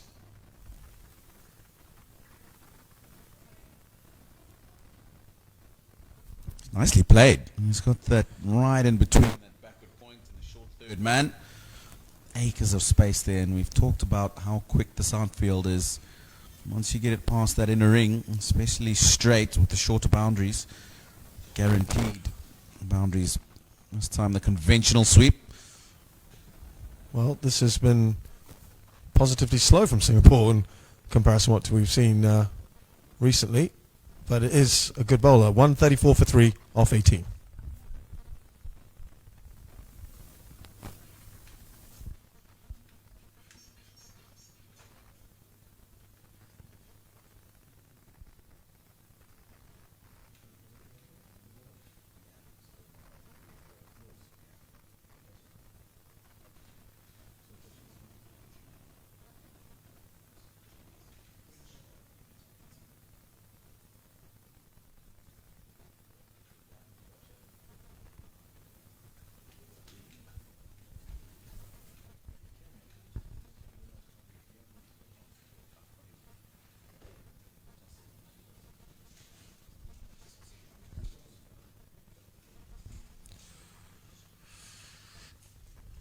You're watching the Tri-Nation series here, of course, powered by Instarem. Wonderful tournament that we've got here in Singapore, live from the Indian Association ground. A couple of overs left here for Singapore. Avinash Bohara is on. Well, he got away with that one, didn't he?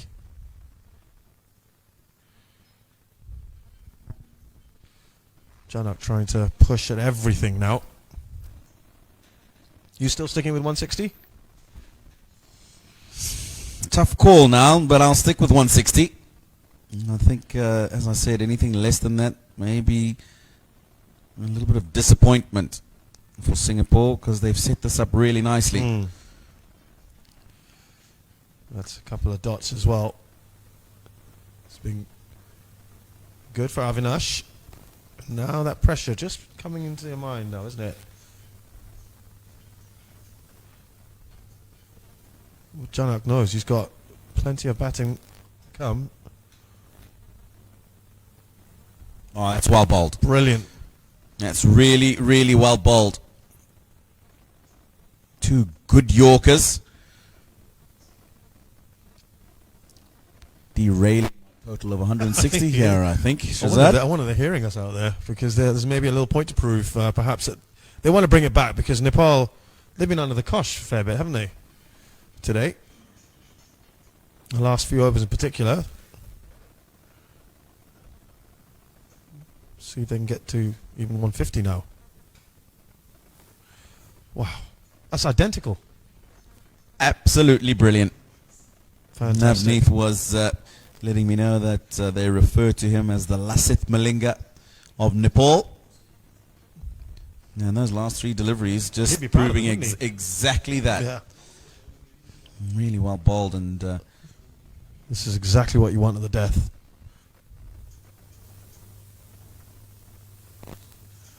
Well, he needed that. Is it going to go? No. Very nicely done. Sompal. But what an over this is. absolutely. And Tim David will be a bit irked, I think, that he gets one ball at the end of the 19th over. He's chomping at the bit. I'm sure he just wants to... Well, let's see if he tries to just push this for a single. I reckon he's going to try go out the park, yeah. Well bowled. Yeah. Really good ball to finish the penultimate over. So 19 overs gone. Just the one to complete the first innings here. 136 for 3.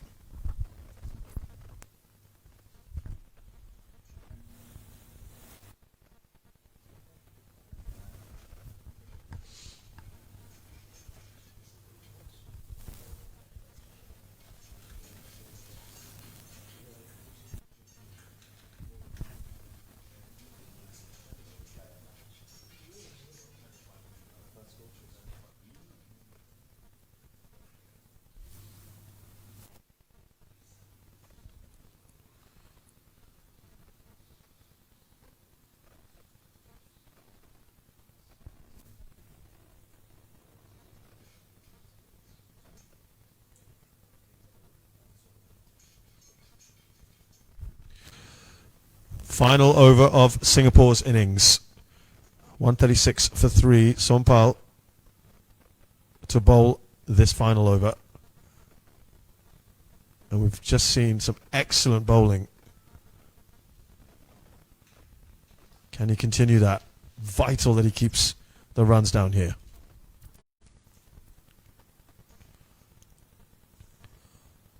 Premeditated, of course, from Janak, who was swinging away, wasn't he, in that last over? Desperate to get some kind of contact on the ball. Good work, mind you, from Nepal captain Paras Khadka at extra cover. He'll be quite happy, I think, with the manner in which the back end of this innings has gone. At one stage, it really did look like Singapore were going to get comfortably past the 150 mark. At the moment, they'll be quite happy with balls that. to go. They're going to be struggling to get there. And also, a good statement of intent to put Sompal on. He's taken a fair bit of stick already. And given him the faith to have bowled his final over.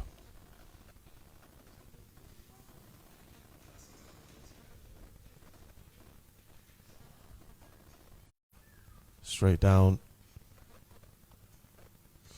Just a single again. Well, they've tightened it up, haven't they? And this is... If you're Nepal now, you go in at the break, keeping it to under 150, you're feeling very, very pleased, given the situation it was just a few overs ago. And they'll be in a bit of a high. Absolutely. When you come out to bat, it just gives you that little bit of extra oomph. Good finish to the innings, guys. Crashed. And 4. I'll be happy with that, Timothy David. Boundaries have been hard to come by in the last couple of overs at the end of this innings. This time taking advantage of that low full toss. Yeah, attempted Yorker. Didn't quite work out for him. Sompal Kami. And he was getting this sort of treatment earlier.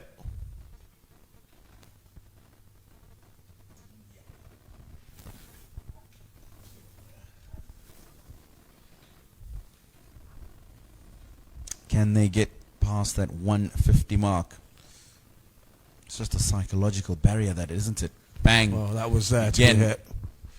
Oh, it's another misfield. Well, it won't quite get to the boundary though. Been a few of these. Very uncharacteristic of the Nepal side. A couple of misfields today. Not quite what we saw last night from them. Last couple of balls here.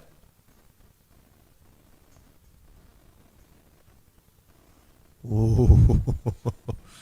Thought about that. Thought about that. He's given it.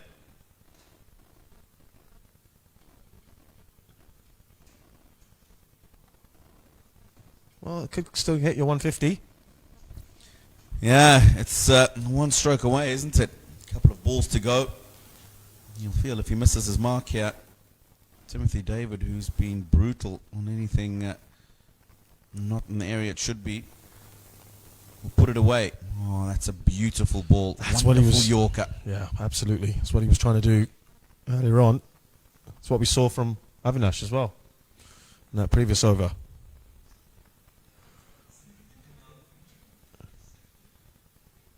So we're going to get a last ball 6 here from Tim David to hit 151.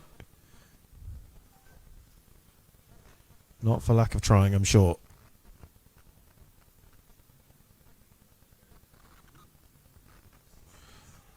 There we go. He hits it and he walks off. Dismissive. Tim David does it. They're definitely listening to us, I'm sure of it. They definitely are, I think. Got a little earpiece in there.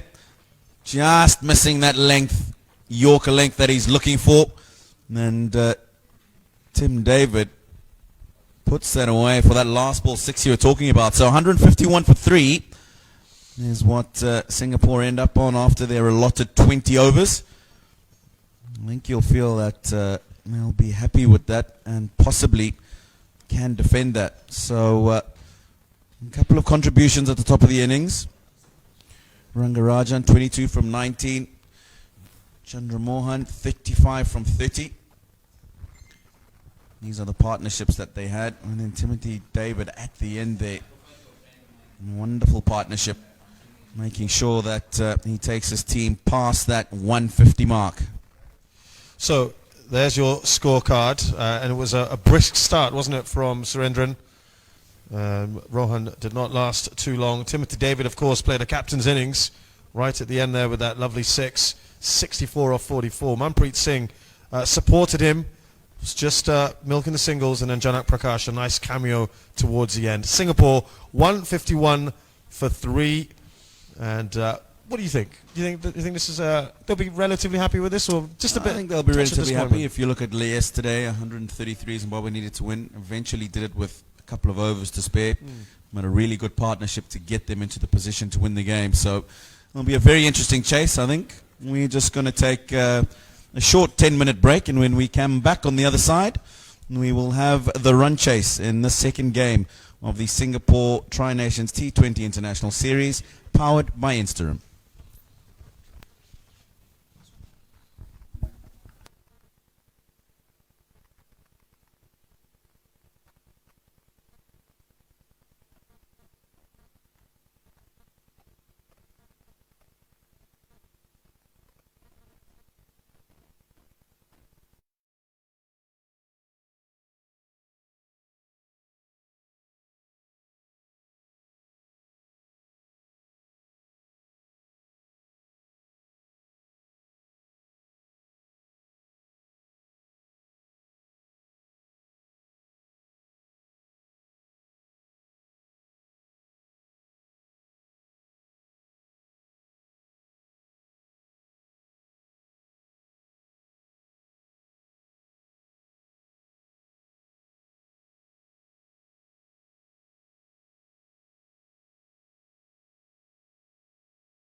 manager for Team Singapore. Boys are in good spirits. They're fairly happy with that 151. I think you and I were discussing just at the end of that innings whether they'd be hitting 160. Not too far from it, but as you said, just given the platform that they built, that they weren't just able to push on a little bit, might come back and haunt them. We'll see. A couple of misfields towards the end as well from the Nepalese. As you said, uncharacteristic. That gave them a couple of runs. That yielded a few runs.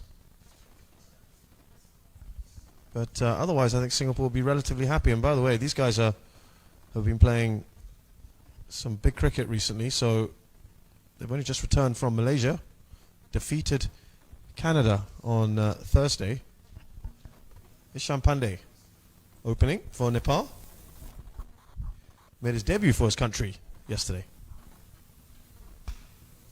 What did you make of Nepal batting yesterday against... Yeah, it looked to me like it was a bit of a hit or miss, which is why I think 151 here, 152 to win the game, is a bit of a tall order for them. Vinod to get Singapore started here. Well, no messing about. Just be the single. We'll bring Paras Kadka, the captain, on to strike. But yeah, it just looked to me like there was no rotation at the strike in between. Something that I alluded to in the first innings, really good from Singapore. And it was, let me try and get the boundary. If I don't get the boundary, I've got no other choice. And that's why I think they just lost some early wickets and found themselves in trouble, especially early on in the innings. Now, I think it just exaggerates that situation for them now that they've got to chase. And it'll be interesting to see how they go about it. But I think Singapore, if they put in a good performance with the ball and in the field, they'll have this one. That's wide. Not what you want from a spinner in the opening over. I just wonder, I wanted to ask whether Nepal, do you think, might have been a little bit starstruck or a little bit in awe of the fact that they were playing Zimbabwe? Tries to come down to Vinod. Just a single. I didn't get that impression. I thought that with the batting, that is the way they bat. Right. Certainly not when they came out to field. I mean, 3 early wickets by Lamichane. I thought it was a really bold decision by the captain, Katka, to open the bowling with him, realized that he needed early wickets, and he was the man to do it for him. And after those early breakthroughs, wonderful run out to get rid of Brian Chowry, who was going well yesterday, very early.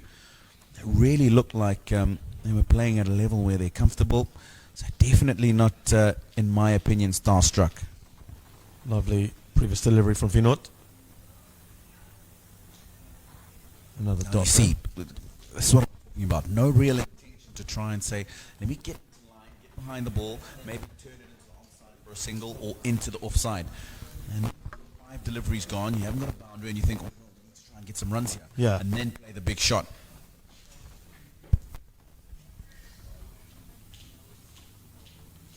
Oh, that was close, wasn't it? It's going to end up being a 4.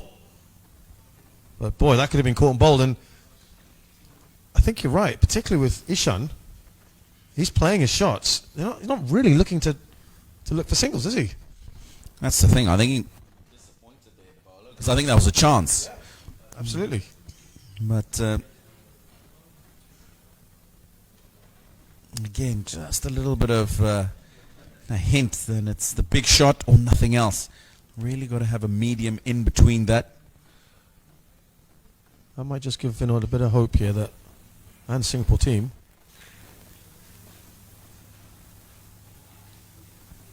That's the end of the over. Nepal 7 for no loss.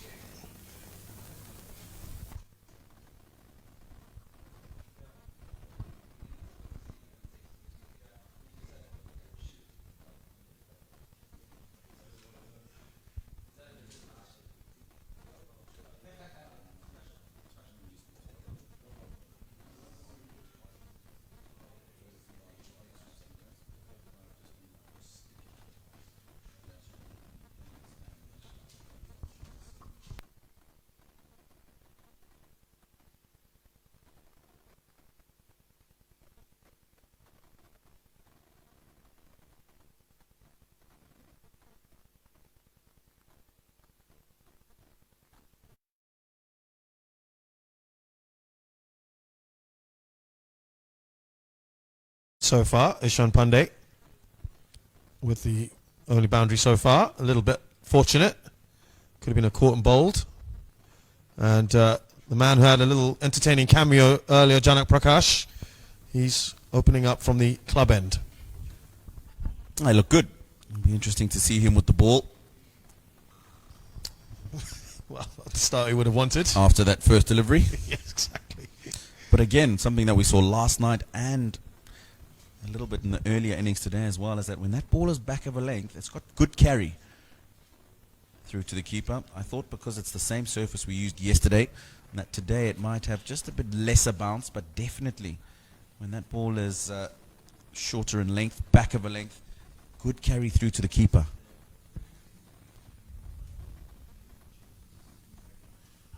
That's more like it from Janak. Got a fair bit off this pitch. This has been an interesting pitch since we inaugurated this ground last year. It was keeping very, very low at the start. With plenty of LBs and bowls in the early days. And yeah, credit to the club. It'd be interesting to hear, Yeah. you know, what they've done to it, because when I took a look at it for the first time yesterday, very bare. There's not a blade of grass.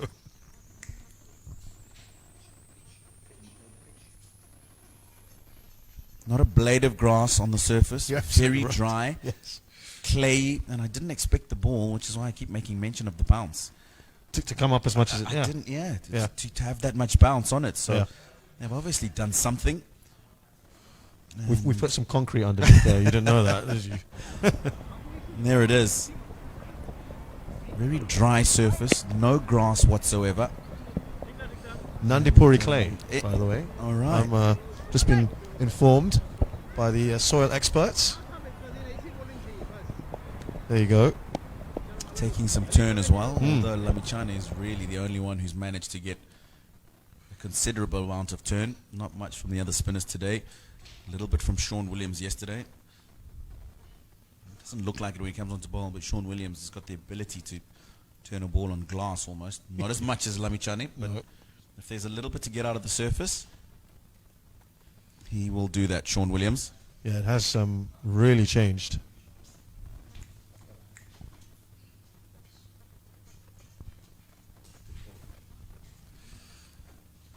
Made a few adjustments just now, Janak Prakash.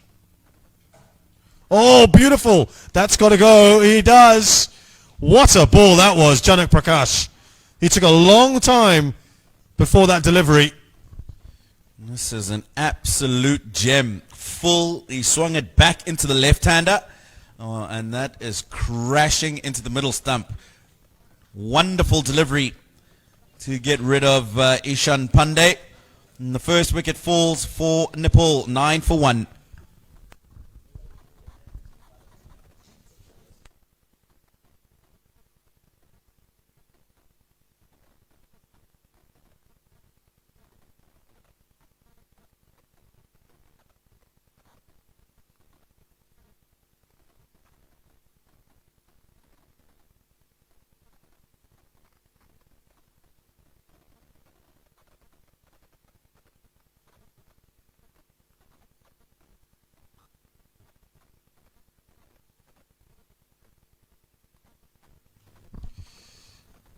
Next batsman in, Arif Sheikh.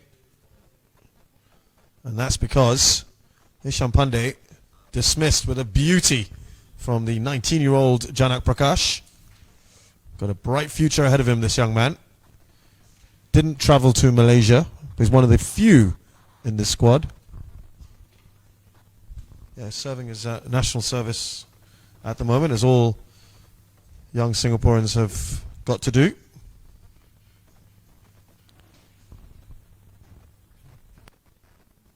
Beautiful. Look at that. Wonderful. Not something I've often seen on this ground.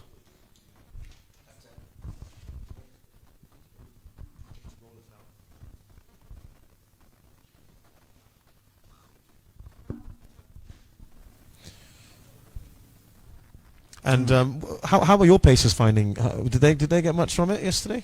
Definitely when they bowled back of a length a little bit. Yeah. Towards the end of the innings, Tendai Chitara missing his Yorker mark a couple of times and decided to go to the shorter, quicker deliveries, where he rushed the batsman a couple of times. But there was a bit of swing yesterday evening as well. Little fishing expedition there. He's bowling well here, Janak Prakash. He's enjoying himself. Not easy to get leave when you're on national service. So he's got to make fleeting appearances for Singapore. Got to pick and choose a little bit. Singapore doing well in that tournament. Finishing second overall.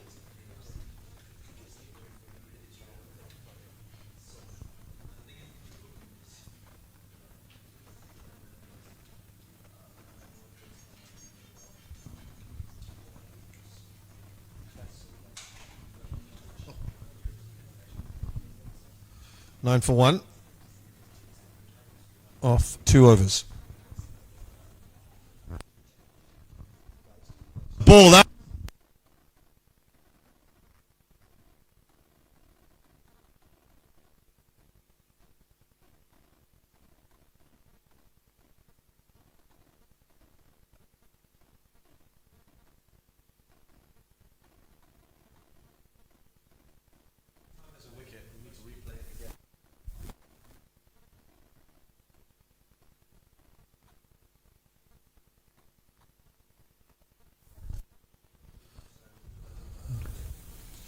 Vinod at the far end here.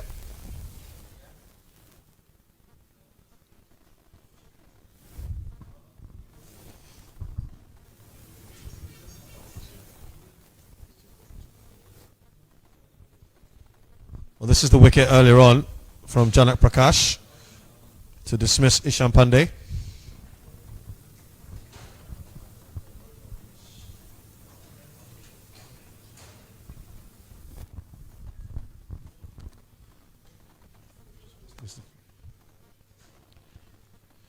Four runs, by the way, from the skipper, Paras Khadka. I mean, they've put themselves in a difficult position here. You were already talking about Ishan Pandey going for his shots. He was out early on. Captain's got to stand up and deliver here. Yeah, you'll feel that Paras Khadka has got to bat and be there for the majority of this run chase if Nepal are going to get anywhere close. It's called doing a Timothy David, I think. Exactly that. Exactly that. If there's anything he'll take from Timothy David today, it's a leaf out of his book and the manner in which he batted. Looking to get on with things, down the wicket, wants to take advantage of those short, straight boundaries. They're certainly looking at every ball to try and turn it into a boundary, it looks like at the moment. I haven't seen that many singles yet. Yeah, that's the approach that I saw yesterday. Yeah. And didn't serve them well, though. It didn't indeed. We're hoping that today they can try and get a few more singles and doubles in between those boundaries they're looking for. That's He adjusted. nicely played. Adjusted himself beautifully. And that is the first 6 for Nepal. They seem to be really only dealing in those kind of shots. Beautifully done, inside out. Yeah, he's gone inside the line of the ball and just lifted it over that man at mid-off. Quality stroke. Yep. He's frustrated with himself. I don't think that's such a bad thing. He's got the wide, extra run, extra delivery. Last ball in the over, he can still manage to get something out of this. Well, and he does. Loves that extra cover area, Paras Khadka. And this time, inside out again, taking advantage of those wide open spaces outside the 30-man circle. 3 overs gone, 24 for 1.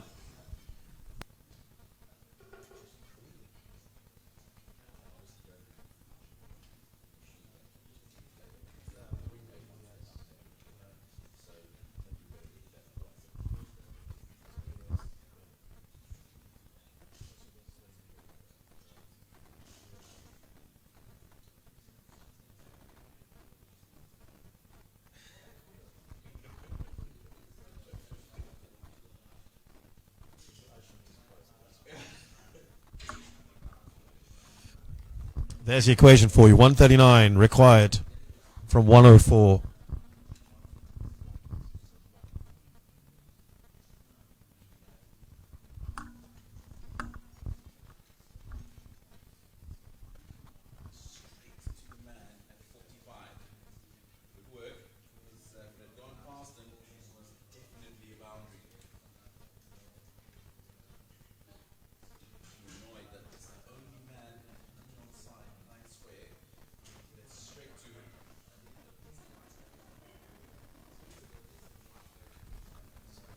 Straight to the man at 45. Good work in the field. He'll be disappointed. He's the only man behind square on the onside. And he's hit it straight to him. I like how he's bowling, Janak Prakash. Beautiful shape. That's the line. You were asking about the surface last night and how it played, and today in the seamers. Definitely when they've pitched the ball up, especially with the newer ball, they've got a little bit of shape. Tendai Chitara did that with the new ball yesterday. Neville Madziva did it as well. Definitely just a bit of shape when the guys pitch the ball up.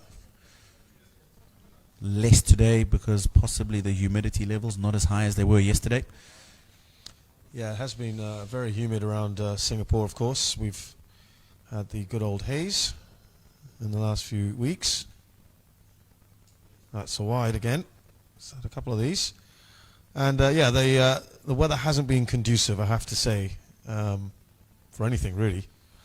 A lot of sports events have been curtailed, and thankfully we are at the end of it, it appears. I think you guys brought in the good weather for us, so thank you. Well, we're only here for a few more days, so we might Please take stay it home longer. with us. Yeah, this series, of course, is on tomorrow. There's a one-day break, and then we are back on from Tuesday to Thursday. And if you're around, do come down to the IA ground. And a very warm welcome to all our viewers around the world. I know this is attracting a lot of attention for Nepal, so a very warm welcome to our Nepali viewers. I know there's a sense of revenge after Singapore beat them at this very ground as well, not too long ago.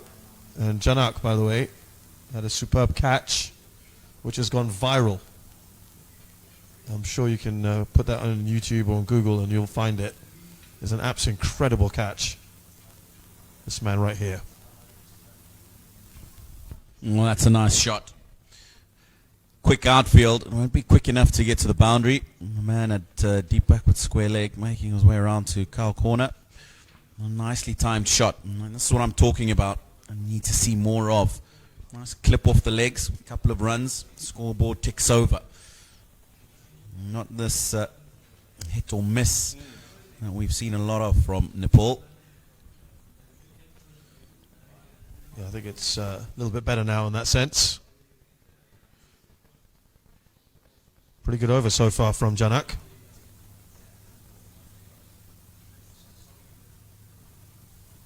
Sure he's got a point or two to prove as well after missing out on that recent tournament in Malaysia.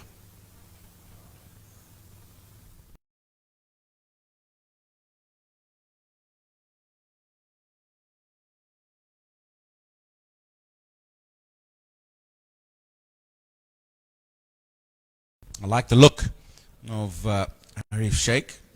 Looks organized. Good technique. Good defense.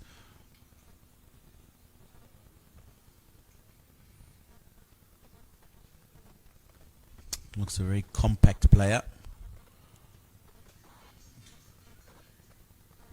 And of course, once you've got those fundamentals, then you can always branch out and be a more exciting player, play your strokes. But you need that foundation first. Yeah, he's been watchful, hasn't he? 2 off 8. He's also been up against Janak. Oh, well, he went for it. Not all that far away. End of the over, 27 for 1.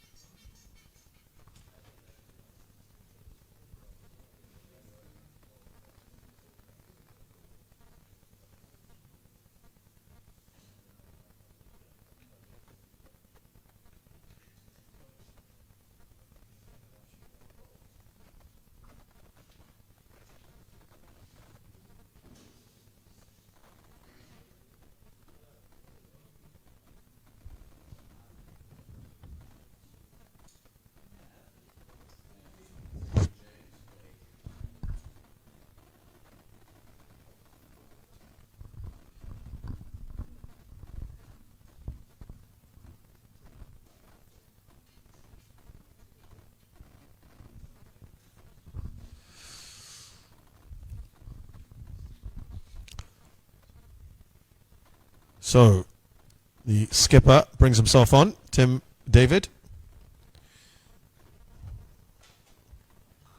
Right arm off spinner.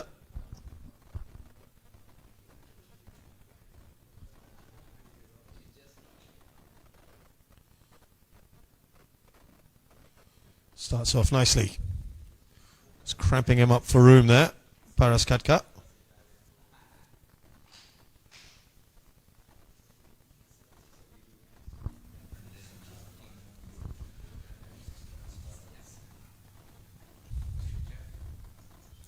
That's a bit of a hoik, but it does the job. Yeah, he's just held that back, hasn't he? And that's the reason why the hoik. I think he probably wanted to go straighter. Because the ball was held back so much, ended up going across the line because the ball didn't get there as soon as he thought it would. Now, Arif Sheikh, we talked about him earlier being watchful. Tino likes the way he approaches things, and just that bit of pressure building up on him now. It's another dot.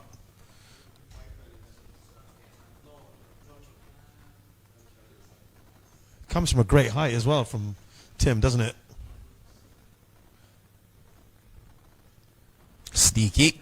Just the little pause in the action, making sure that he gives himself the best opportunity to see anything the batsman is thinking of doing.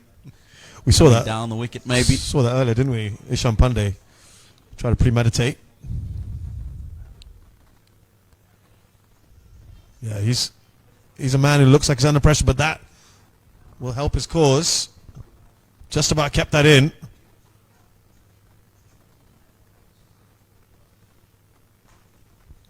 He'll be disappointed with that misfield. Ball's gone straight to him. Just releasing a little bit of the pressure.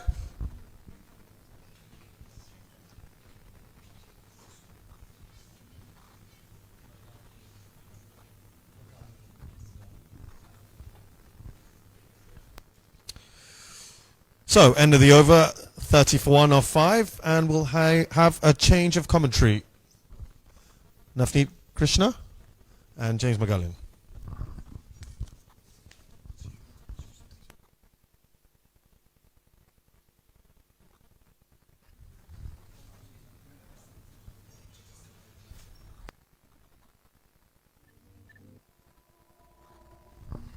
Thank you, Shez. Thank you, Tino. James, welcome to the commentary box. Thank you. Good to be.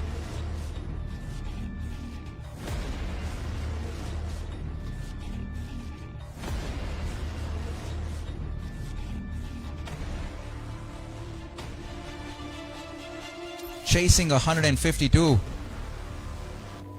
What's good to see today is the application and the intent of the captain, Paras Katka. We saw him being a little wayward and reckless with some of his shots yesterday, but there is clear intent today, and it's probably because of who the opposition is, Singapore, and we saw what happened the last time these two teams met, James. That's right, yes. Paras is clearly experienced, played a lot of internationals, and you know, he knows also his cricket. Just watch this ball here. Well played through mid-wicket. Probably pick up. Fantastic piece of fielding there at the boundary line on the leg side. Certainly saved his team 2 runs. And that's the kind of application that you need from every single player on the field. You can sense that there is something in the air about this game. Yeah. I think, yeah, as I was saying, Paras has played a lot of cricket. I think he probably sees that he probably will need to bat through. Somebody needs to make a statement where they're batting through and people can bat round him, and I think he's that man that can do the job. Absolutely. They will need him to lead from the front. The bowler's going to run back again. They will need him to lead from the front, just the way Captain Tim Davids did, captaining his side for the very first time, and what a knock he played right till the very end, finishing off the innings with a massive blow over long on. And Paras would love to follow suit. Exactly. Yeah. Exactly. Okay. Arif is going to hopefully support Paras through his through their partnership. He's looking good in the center today as Paras. So this is the last over of the power play, I gather, yeah, so they'll be looking to score as much as they can with the infield set. So beyond that, we'll see their strategy. James, you've obviously spent a little more time with this Singapore team, having spent ample amount of time coaching some of the youngsters here at the Singapore Cricket Association. Talk to us a little bit about some of the players here. We've heard so much about Janak Prakash, and very impressive in the little that I saw of him with the ball, and he was pretty quick as well. Yeah, I'm currently coaching for the SCA Junior Girls squad. That's a great shot to mid-wicket. Found the gap. Well, I'm pretty sure there are plenty of Nepali fans watching this broadcast at the moment, and they'll be very happy with the way their captain is leading the charge here. Flicked off his pads with utmost ease, and that raced away to the square leg boundary for 4 runs. And they certainly are on the move on Nepal. 36 for 1 into the 6th over. Much better performance than what we saw yesterday.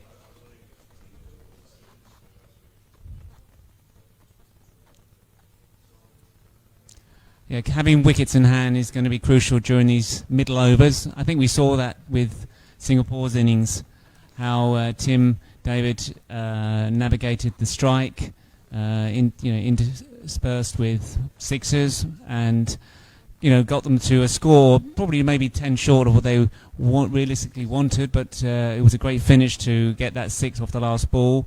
So 150 they can defend, and in reply, Nepal have they're well set, only one wicket down and 36 on the board, so it's a well set up for both teams to take advantage.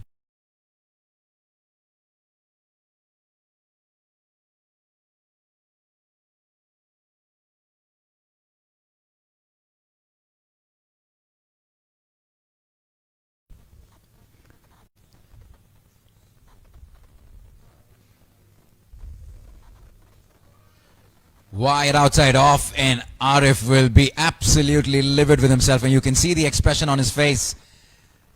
In fact, that was Paras, my apologies. That was asking to be hit. Obviously no one on the boundary line on the offside. Any sort of contact would have probably meant that the ball racing away to the boundary line on the offside, square off the wicket, wasn't meant to be.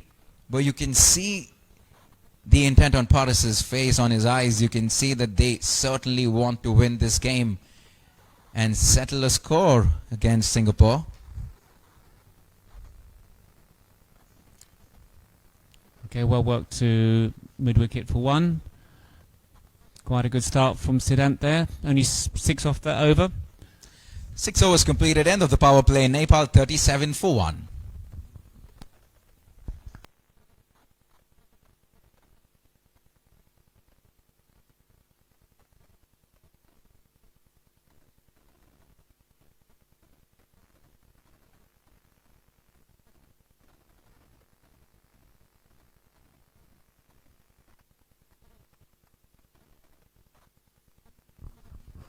You're watching live coverage, live visuals of the game number 2 of the Singapore Tri-Nations T20 International, coming to you from the Indian Association here in Singapore. And we have a decent crowd in today. And it's obviously because the home team Singapore is playing today, James. Good to see a crowd in on a Saturday evening. Very much so, yes. And, the publicity that the national team have been getting from over the last 6 months has, been fantastic. Not only playing well on the field, but the whole idea of streaming games is just bringing a new fan base to Singapore cricket. I think it's fantastic, and you can see it in an evening like this where there are so many people around the ground. The last I checked, there were over 7,000 folks joining in via Facebook as well, so it's good to see people tuning in from around the world.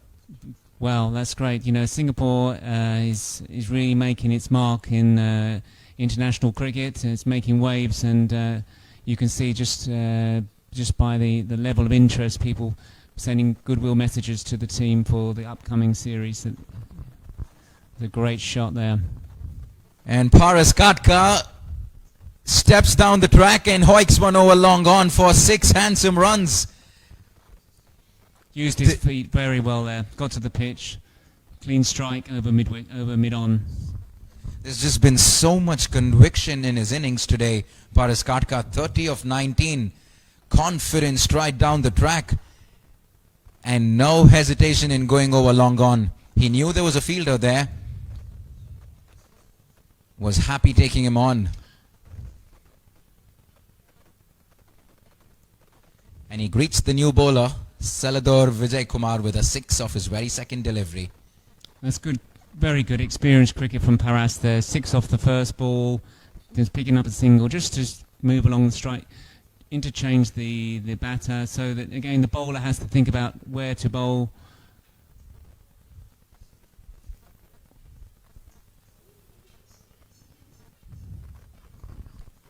And it was exactly this that was missing yesterday. Just application from their batsmen. They lost plenty of wickets in the first 10 overs. And as a result, couldn't put much on the board. And we see exactly the opposite today. Into the 7th over, just the 1 wicket down. Gives them the opportunity to rotate the strike. Play the odd boundary as well. Essentially exactly what you need to chase down 150. Yes, and I was looking back at the scores between the two sides in the World Cup qualifier game in July, end of July, and I think they were bowled out for just a tad over 100, and they probably learnt from that match as well how to pace particularly the game, the wicket. Very poor bowling here from Vijay Kumar. Drifting down the leg side and easy pickings for Arif Sheikh here. All he had to do was get some sort of bat on that and it raced away past the short fine leg fielder for 4 runs. Yes, great over from Nepal's perspective. 13 and keeping them well on track to it's still a big score to get, but on track. They have wickets in hand as well, which is going to be key at the back end of this game. And a Nepal fan watching this will be happy with the fact that they still have Deependra Singh Ivory, Sompal Khami, Binod Bandari and Karan Casey to come. They all certainly can bat and contribute with plenty of runs. But it's that man, the number 2 on that list, Paras Katka, who will have to lead from the front if Nepal will have to see this through. 106 required in the remaining. So tell me, the starting 11 from yesterday to today, have they made many changes? Just the one change. Sushant Bari comes in place of Sandeep Johra. And generally speaking, it's a young, relatively youthful team that Paras has brought with him? Absolutely.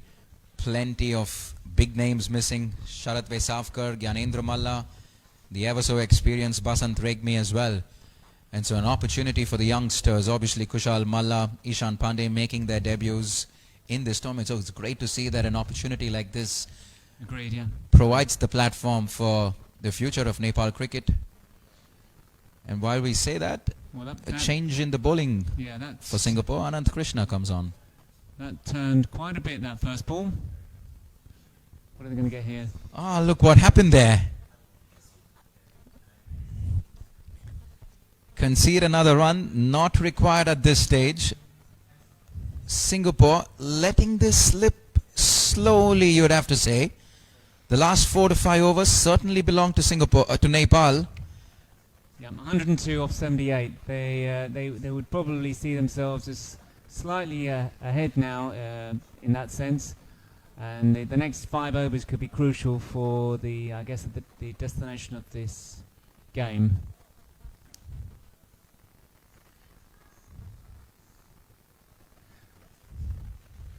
I would imagine that Singapore really would probably need to get wickets quite quickly to really get the pressure that they had on for the first sort of 4 to 5 overs. Krishna in the game. Paras once again. Is there a chance here? Falls right in between 3 fielders. Well, the rub of the green going in the way of the captain of Nepal. He was looking for that expansive drive over covers for 6 runs. Didn't make good contact. And for a split second, He probably felt that was going straight down the throat of a fielder. The good news for a Nepal fan, that didn't happen. Guess what? Makes good contact this time. 6 runs. Short straight boundaries. Well, it didn't matter if this ground was any bigger, because that went well over the boundary line. And Paras Katka has raced on to 42 now in just 25 deliveries.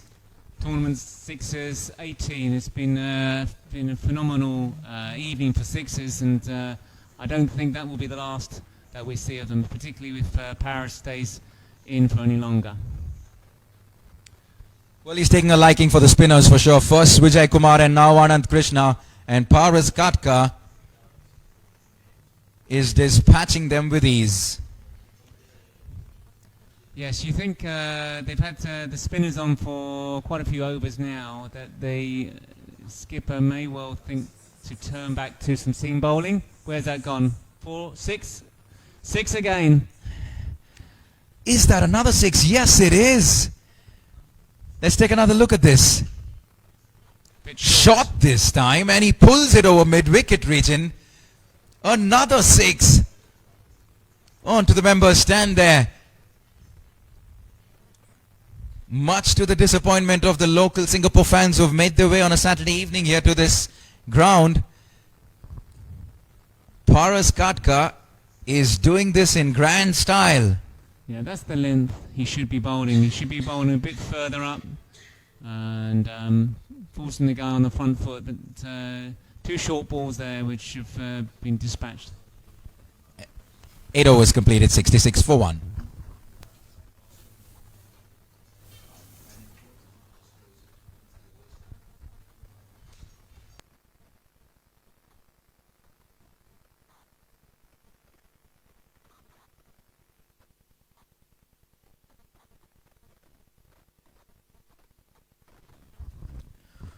A 66 for 1 at the end of 8 overs. Solid start from Nepal here. And Arif Sheikh happy to play second fiddle to Paras here. James? Yes, no, exactly. You just rotate the strike. You don't leave it all on Paris' shoulders, but you just take pressure off him by getting the singles and making the bowlers think.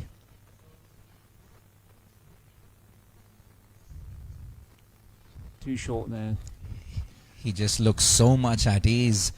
You can see he's very confident. There's a spring in his stride. He knows he can do this. He wants to see him steam through.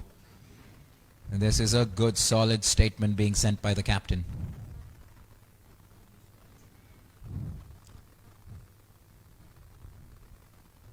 Credit where it's due, and credit to Arif Sheikh. James, you pointed out these very happy rotating strike, and what that does is there's no pressure on Paras when he comes back. Correct. Yeah, you know 3 singles off this over. That's okay as far as Paris is concerned. Another couple of singles, even a boundary. He knows that he's got a good partner in Arif. Interesting to see what Tim Davids does. Well, he's made to think in his very first game as captain. The spinners obviously aren't working out. Vijay Kumar expensive so far. 17 he's gone for in the 1.4 overs. Anand Krishna got a bit of the stick in the previous over. And this is an excellent over. Yes, it may just be 5 singles, but Nepal will take it at the moment.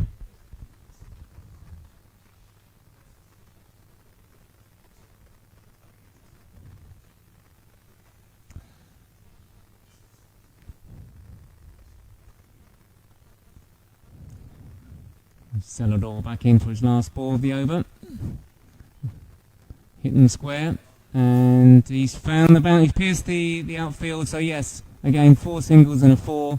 5 singles and a 4, forgive me. So that's exactly what Arif and Paris have been probably strategizing.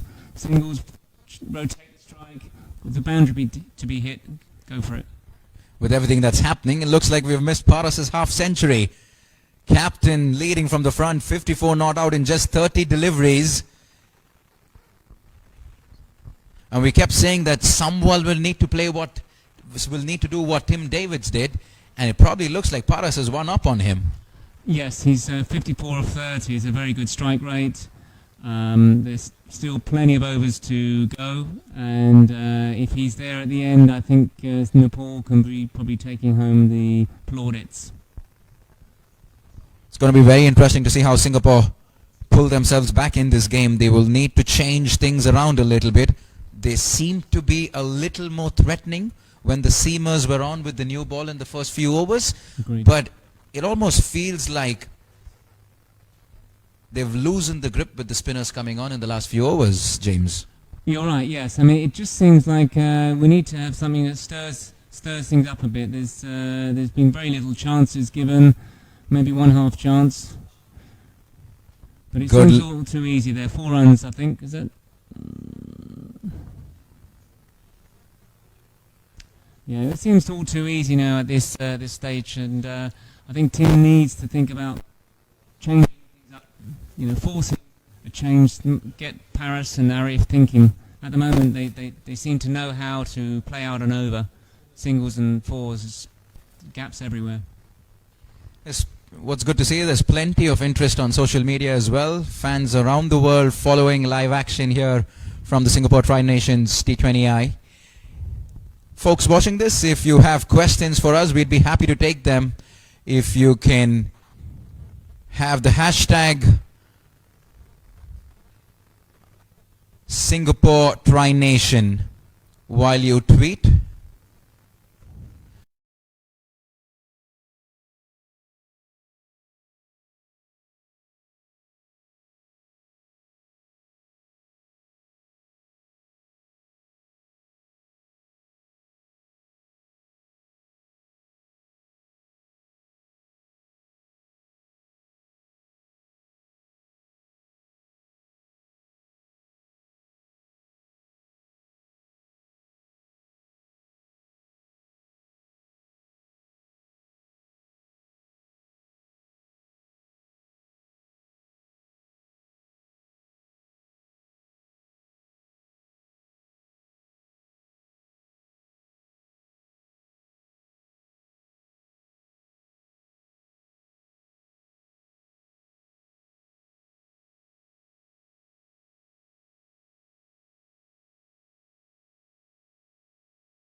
Played a lot of good cricket, and coming up against someone like Paras in form like that, it's tough, but that's elite cricket, and if any country wants to move up the level, you really need to experience the good and the not so good. Take your hat off to Paras though for it so far. Right. At the halfway mark, there also means a change in the commentary box as well. Shakar Bhattarai says it's raining sixes at Singapore. Are we looking at a maiden T20 century for Paras? Only time will tell. But for now, a change in the commentary box, and it's going to be Tino and Adrian to take you through the next 5 overs. Thank you, James. Thank you.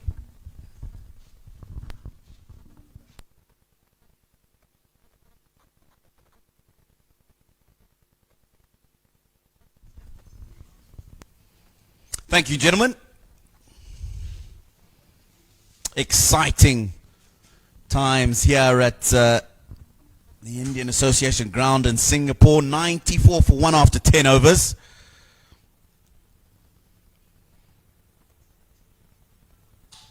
The captain of Nepal, Paras Khadka, has decided that he wants to get on with things. 67 from just 33 balls.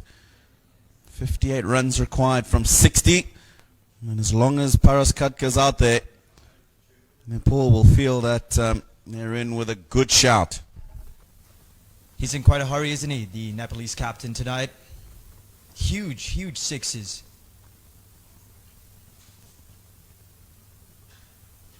Siddhan comes into bowl, just a single there.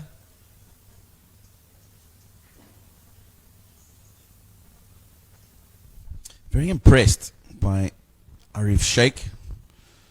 18 from 22, and he's been very happy to just play second fiddle, give the strike to the captain, who is in sublime form this evening. That's what we were Not talking. the Paras Khadka we saw yesterday. And talking about earlier on, if he can take a leaf out of the book of his counterpart, Tim David, he's done exactly that.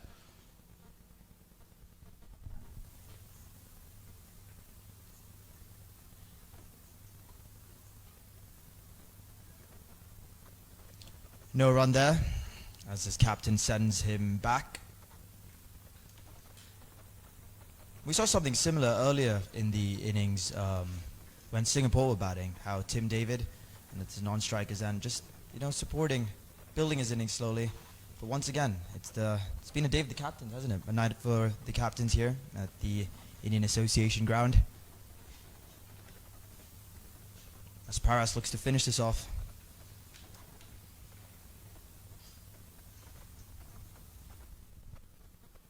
Quick single, good running. Important to make sure that in between all those big hits, when the opportunities are there to get to the other side, take some quick singles. They do that. 56 from 56. Run a ball from here on in.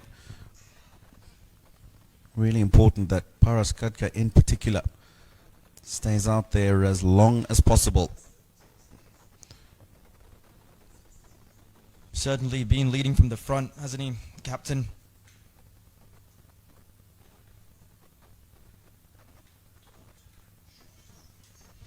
Nice shot. Really nicely played. Just opened the face, did Arif Sheikh. And aware that the man at third man is rather fine. And it's a short boundary. So all he had to do was get it past that man at backward point. And the ball was racing away. Moves on to 23. He may be playing second fiddle, but, he's now got to move on. Supporting his captain well. As Paras just times his innings to perfection. Huge. Is he gone? Chance. He's dropped him. Dropped him. Brings up the 100 for Nepal. 101 for 1 at the end of the 11th.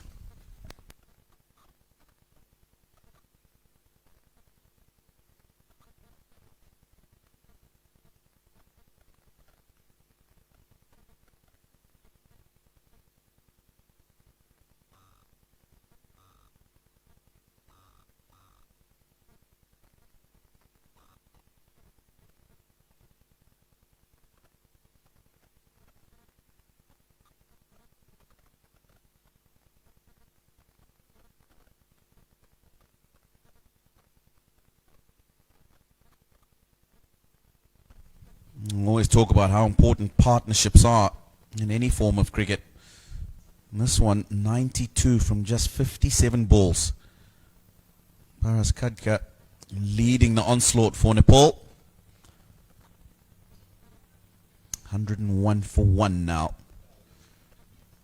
Looking good for the win. Registering their first win of this interim Tri-Nation Series.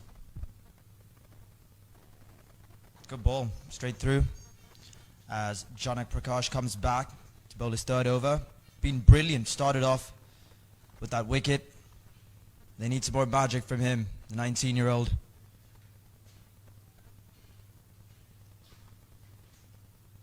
Tim David needs a plan here, doesn't he? I mean, at the way that Paras Kodka is going, this game could be over really soon.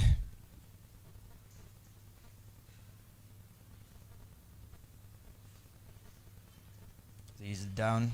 Should just be a single. Absolutely right. He needs a plan. He needs to get a wicket. More importantly, he needs to get the wicket of his opposite number.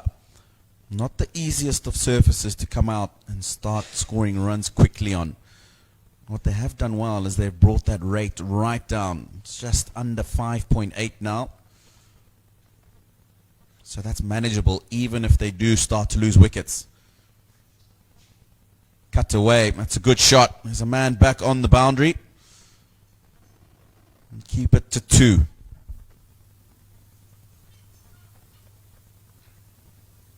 Yeah, just 48 from 51 needed now. But how well has the captain played tonight? I mean, just those sixes which we've seen in the first half before we came on. Incredible. Leading from the front, as we saw Tim David. To Paras. Well, he's in a rush to get out of here, isn't he?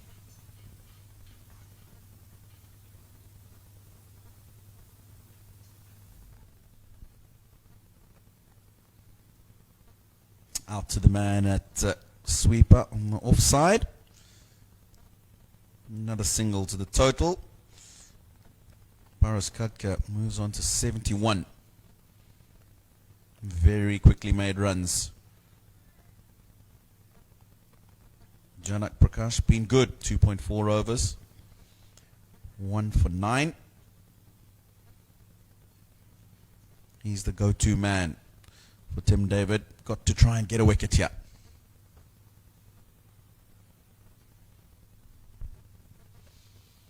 Only a single there. He's looked good as well, hasn't he, Janak Prakash? Got that early wicket. But since then, it's all been Paras Kodka as he moves into the 70s.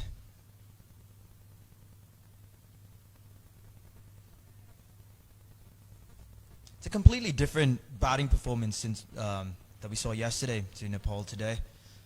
It's more controlled, composed, only playing the balls to perfection. The shot selection has been on point.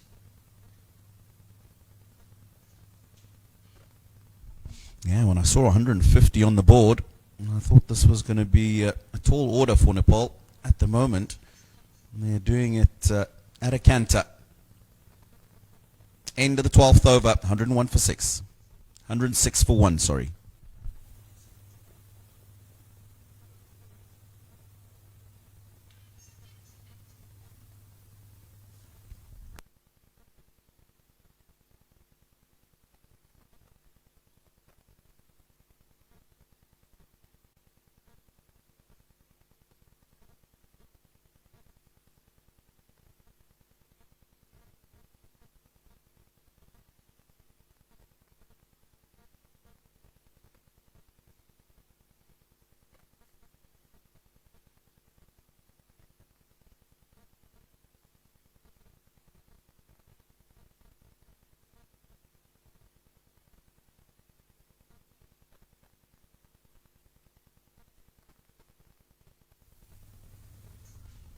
Big heave-ho.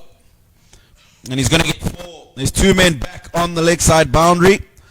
Manages to dissect them perfectly. And a good start to the over. Arif Sheikh, he moves on to 30 from 29. Just 42 required now from 47 balls. Nepal looking strong. Excellent shot there by the 21-year-old. As he gets to 30. Not being in the spotlight as much as his captain, but just moving along slowly, keeping the total ticking. It's a nice shot there.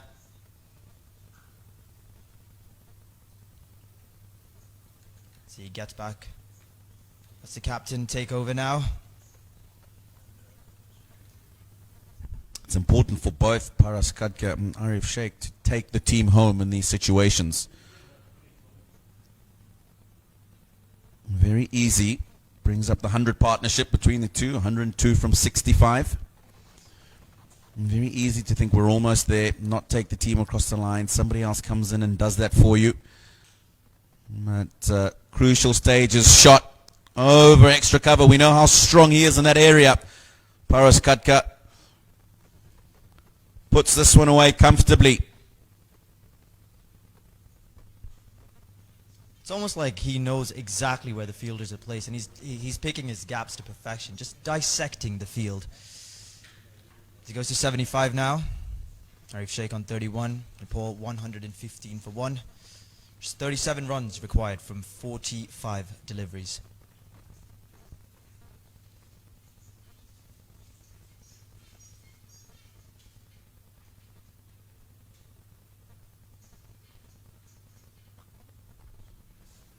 Again, taking advantage of those vacant open spaces at extra cover.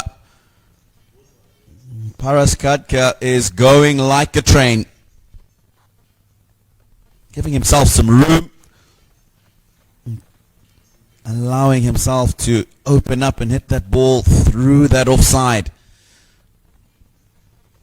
He moves on to 79 from just 40 balls. Could there be a maiden T20I 100 for him here tonight?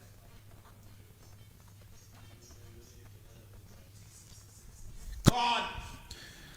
Straight back over the top for 6. And Paras Kadka moves on to 85. The team moves on to 125. And he means business. The captain seriously does mean business. I mean, he's been targeting Siddhant. That's 3 fours and a 6 off this over. As you rightly said, he moves to 85.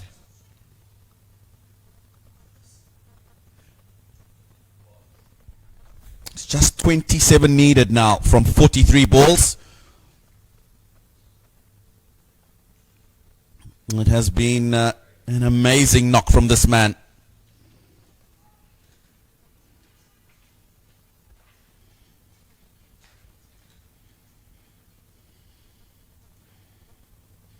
How could he finish this off? Really needs a wicket here, Siddhant.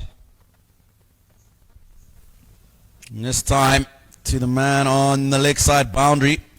Will just be 1. Very, very good over. 19 from it. 20 from it. 126 for 1.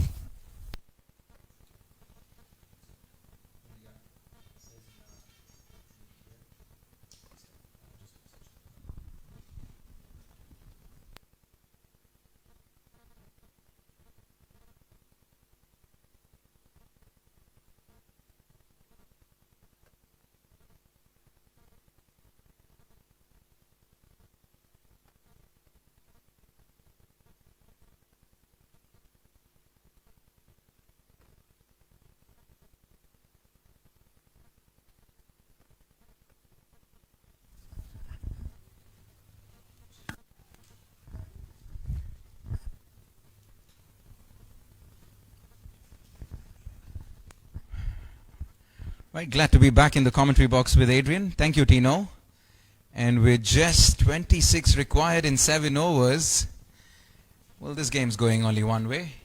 It certainly is, and there's only one man who's been doing a lot of talking tonight, actually, with the bat. Paras Kadka, 86 now from 42. At this rate, this match will get over very, very quickly. Just over 7,000 watching on Facebook, and that's well over 11,000 now. So plenty of fans tuning in to watch live coverage of this tournament. That's great to see. And it's probably because of that man on your screen. And this is only the second match of the tournament as well. Keeping in mind, this is Tim David's first match as captain.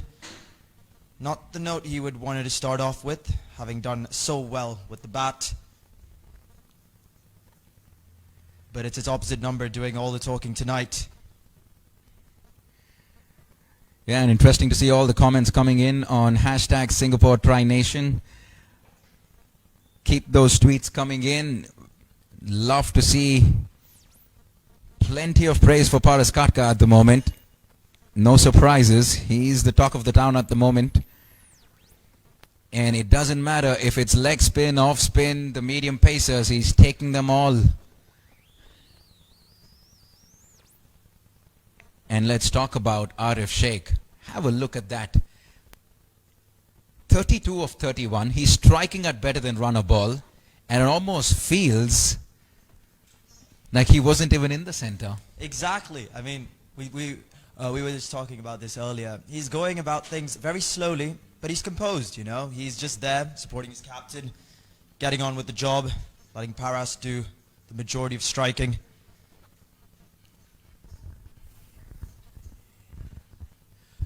Going once again, goes over long on, 6 more. Well, it continues, doesn't it? It doesn't matter, like I said, whether it's the pavilion end or the far end, or the leg spin or the off spin or the medium pacers, Paras Katka is taking them on today. It is a Paras Katka show, ladies and gentlemen. 7 runs away from his maiden T20 100 here, the captain. And the fact that he played that with a horizontal bat, fantastic.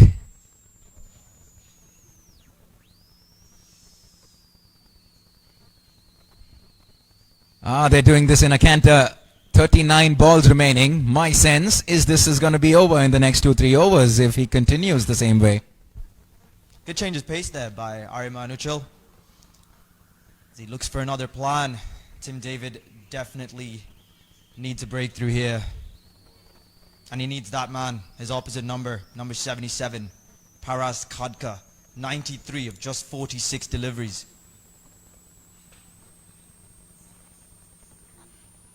Goes down the ground, quick single.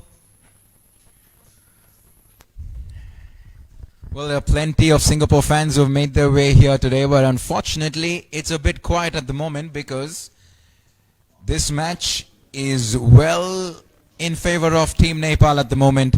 14 overs completed, 135 for 1.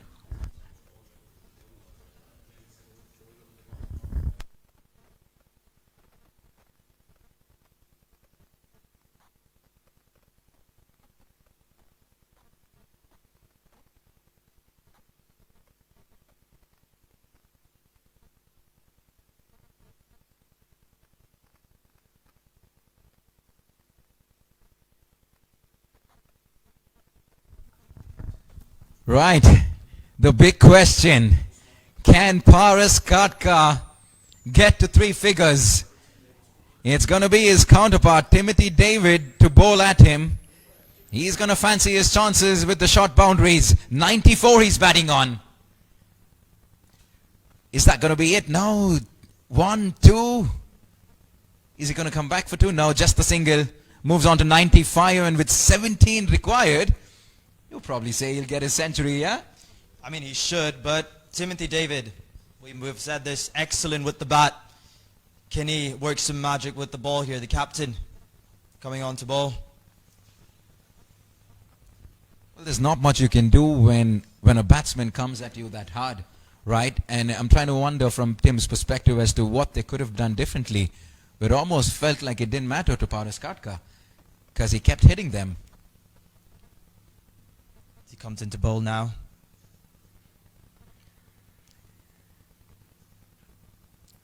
It's gone. It's gone. 4 more. Well, he's going to make things a little more interesting for Paras Katka now with Arif Sheikh getting a boundary. 36 of 32. The signs of maturity, just the temperament shown from Arif Sheikh gives Paras so much more confidence, doesn't it? It certainly does. And we've seen that. You know, he's just going about slowly with his innings. Oh, it's an absolute beauty from the captain. Yeah, there's Absolute still ripper. plenty of bounce on offer for the spinners as well.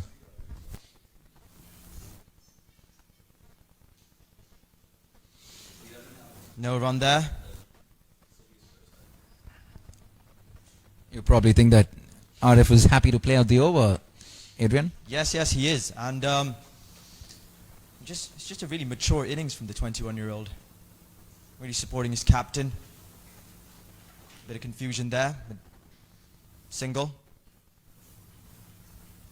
As a man who's done everything tonight. Take strike. He's got a ball left in this over. Do you think he'll finish it and get a century tonight? Or will we see a little bit more? Well, I'm not going to put it past him. With everything that he's done today, I'm not going to put it past him. Timothy David is going to take a second attempt at it now. Here we go. There you go. Big one. Century for Paras Katka. Up comes the bat from the captain of Nepal. And boy, oh boy, has he sent a statement to Singapore. We knew it the second he stepped onto the field today. There was an intent. He knew he wanted to get this done. And what a show he's put on for everyone here at the Indian Association in Singapore. Take a bow, Paras Katka. You absolute beauty. Incredible hitting from the Nepalese captain tonight. Seeing it like a football out there. There's no answers for any of the Singaporean bowlers tonight as Paras gets his maiden T20 I-100. People of Singapore, yes, the match hasn't gone their way, but they've been treated to batting of the highest quality. Arif Sheikh, 37 of 35, but Paras Katka has stolen the limelight. 101 of just 49 deliveries. Heading towards an early finish here. Just 5 required, and for Paras Katka, that's just 1 delivery. End of the 15th over. Oh no, still going. Start of the 16th, in fact. Thought we were done. Just real maturity shown by Arif Sheikh tonight. Application, maturity, and that was the need of the hour, and that's exactly what Ryan Burl and Mutum Bami did yesterday. Yep. Match-winning partnership got them past the line, and that's exactly what these two have done today. Arif Sheikh and Paras Katka. Excellent piece of fielding. Direct hit, but it's not going to single.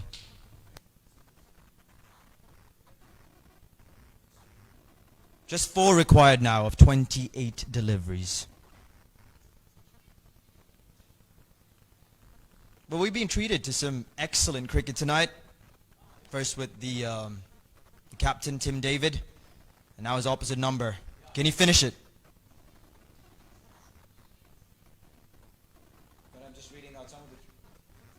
Just reading out some of the tweets that I'm seeing for hashtag Singapore Tri Nation. Bipul Bhattarai says, Paras Katka now has both the first ODI and T20I century for Nepal on his name.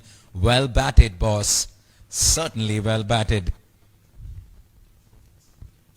I'm sure he's waiting to see Nepal play some test cricket so he can set a record there as well. Well, this man has quite a following back in Nepal, and he's treated the Nepal cricket fans this evening. What a show he's put on. Just 4 required now.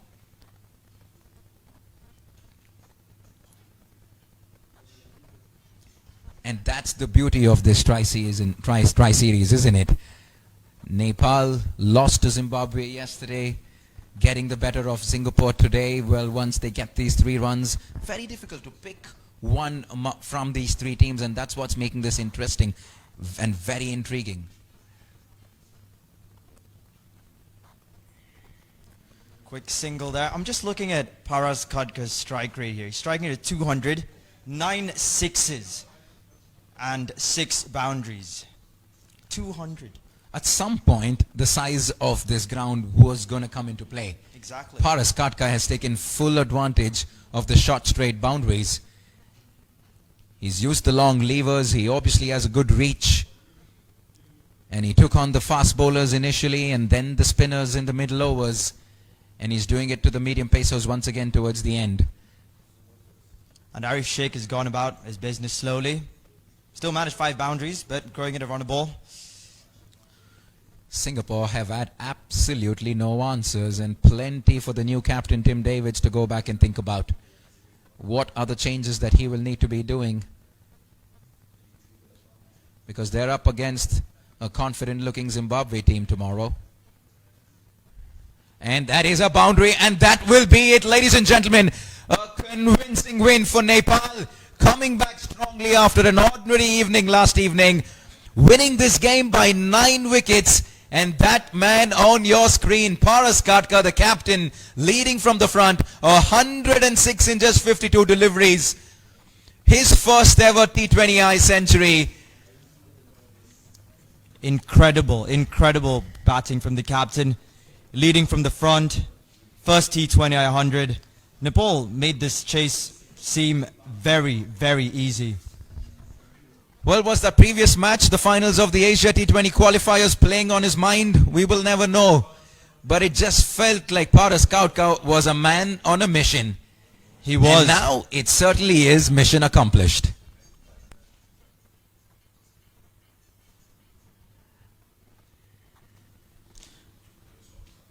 A 145-run partnership between Paras Katka and Arif Sheikh.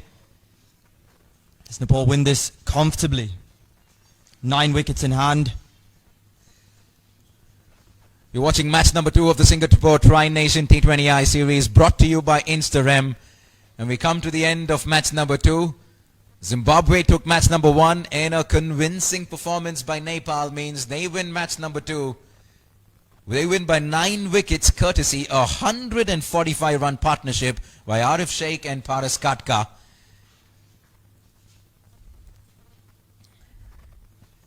Apologies for the numbers on your screen there. Paras Katka did get to his century. Still stranded on 90. Yeah. He did get his first T20I 100. And tomorrow, Singapore will be back. They'll play Zimbabwe. And will certainly a lot to think about for the new captain, Tim David. And for everyone tuning in, thank you for tuning into live coverage here. All the thousands of Nepali fans and fans around the world tuning in to Facebook, the Singapore Cricket Association. You can also view live action from the fan code app by Dream 11. Willow HD TV has you covered as well, and VCSports.com. All in all, 2 fantastic games of cricket.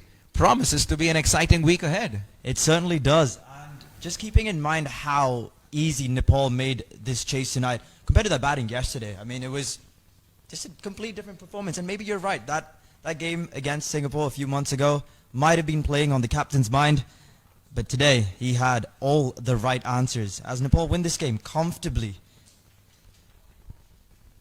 Quick look at the scoreboard. There you go. 106 of 52, striking at over 200 Paras Katka.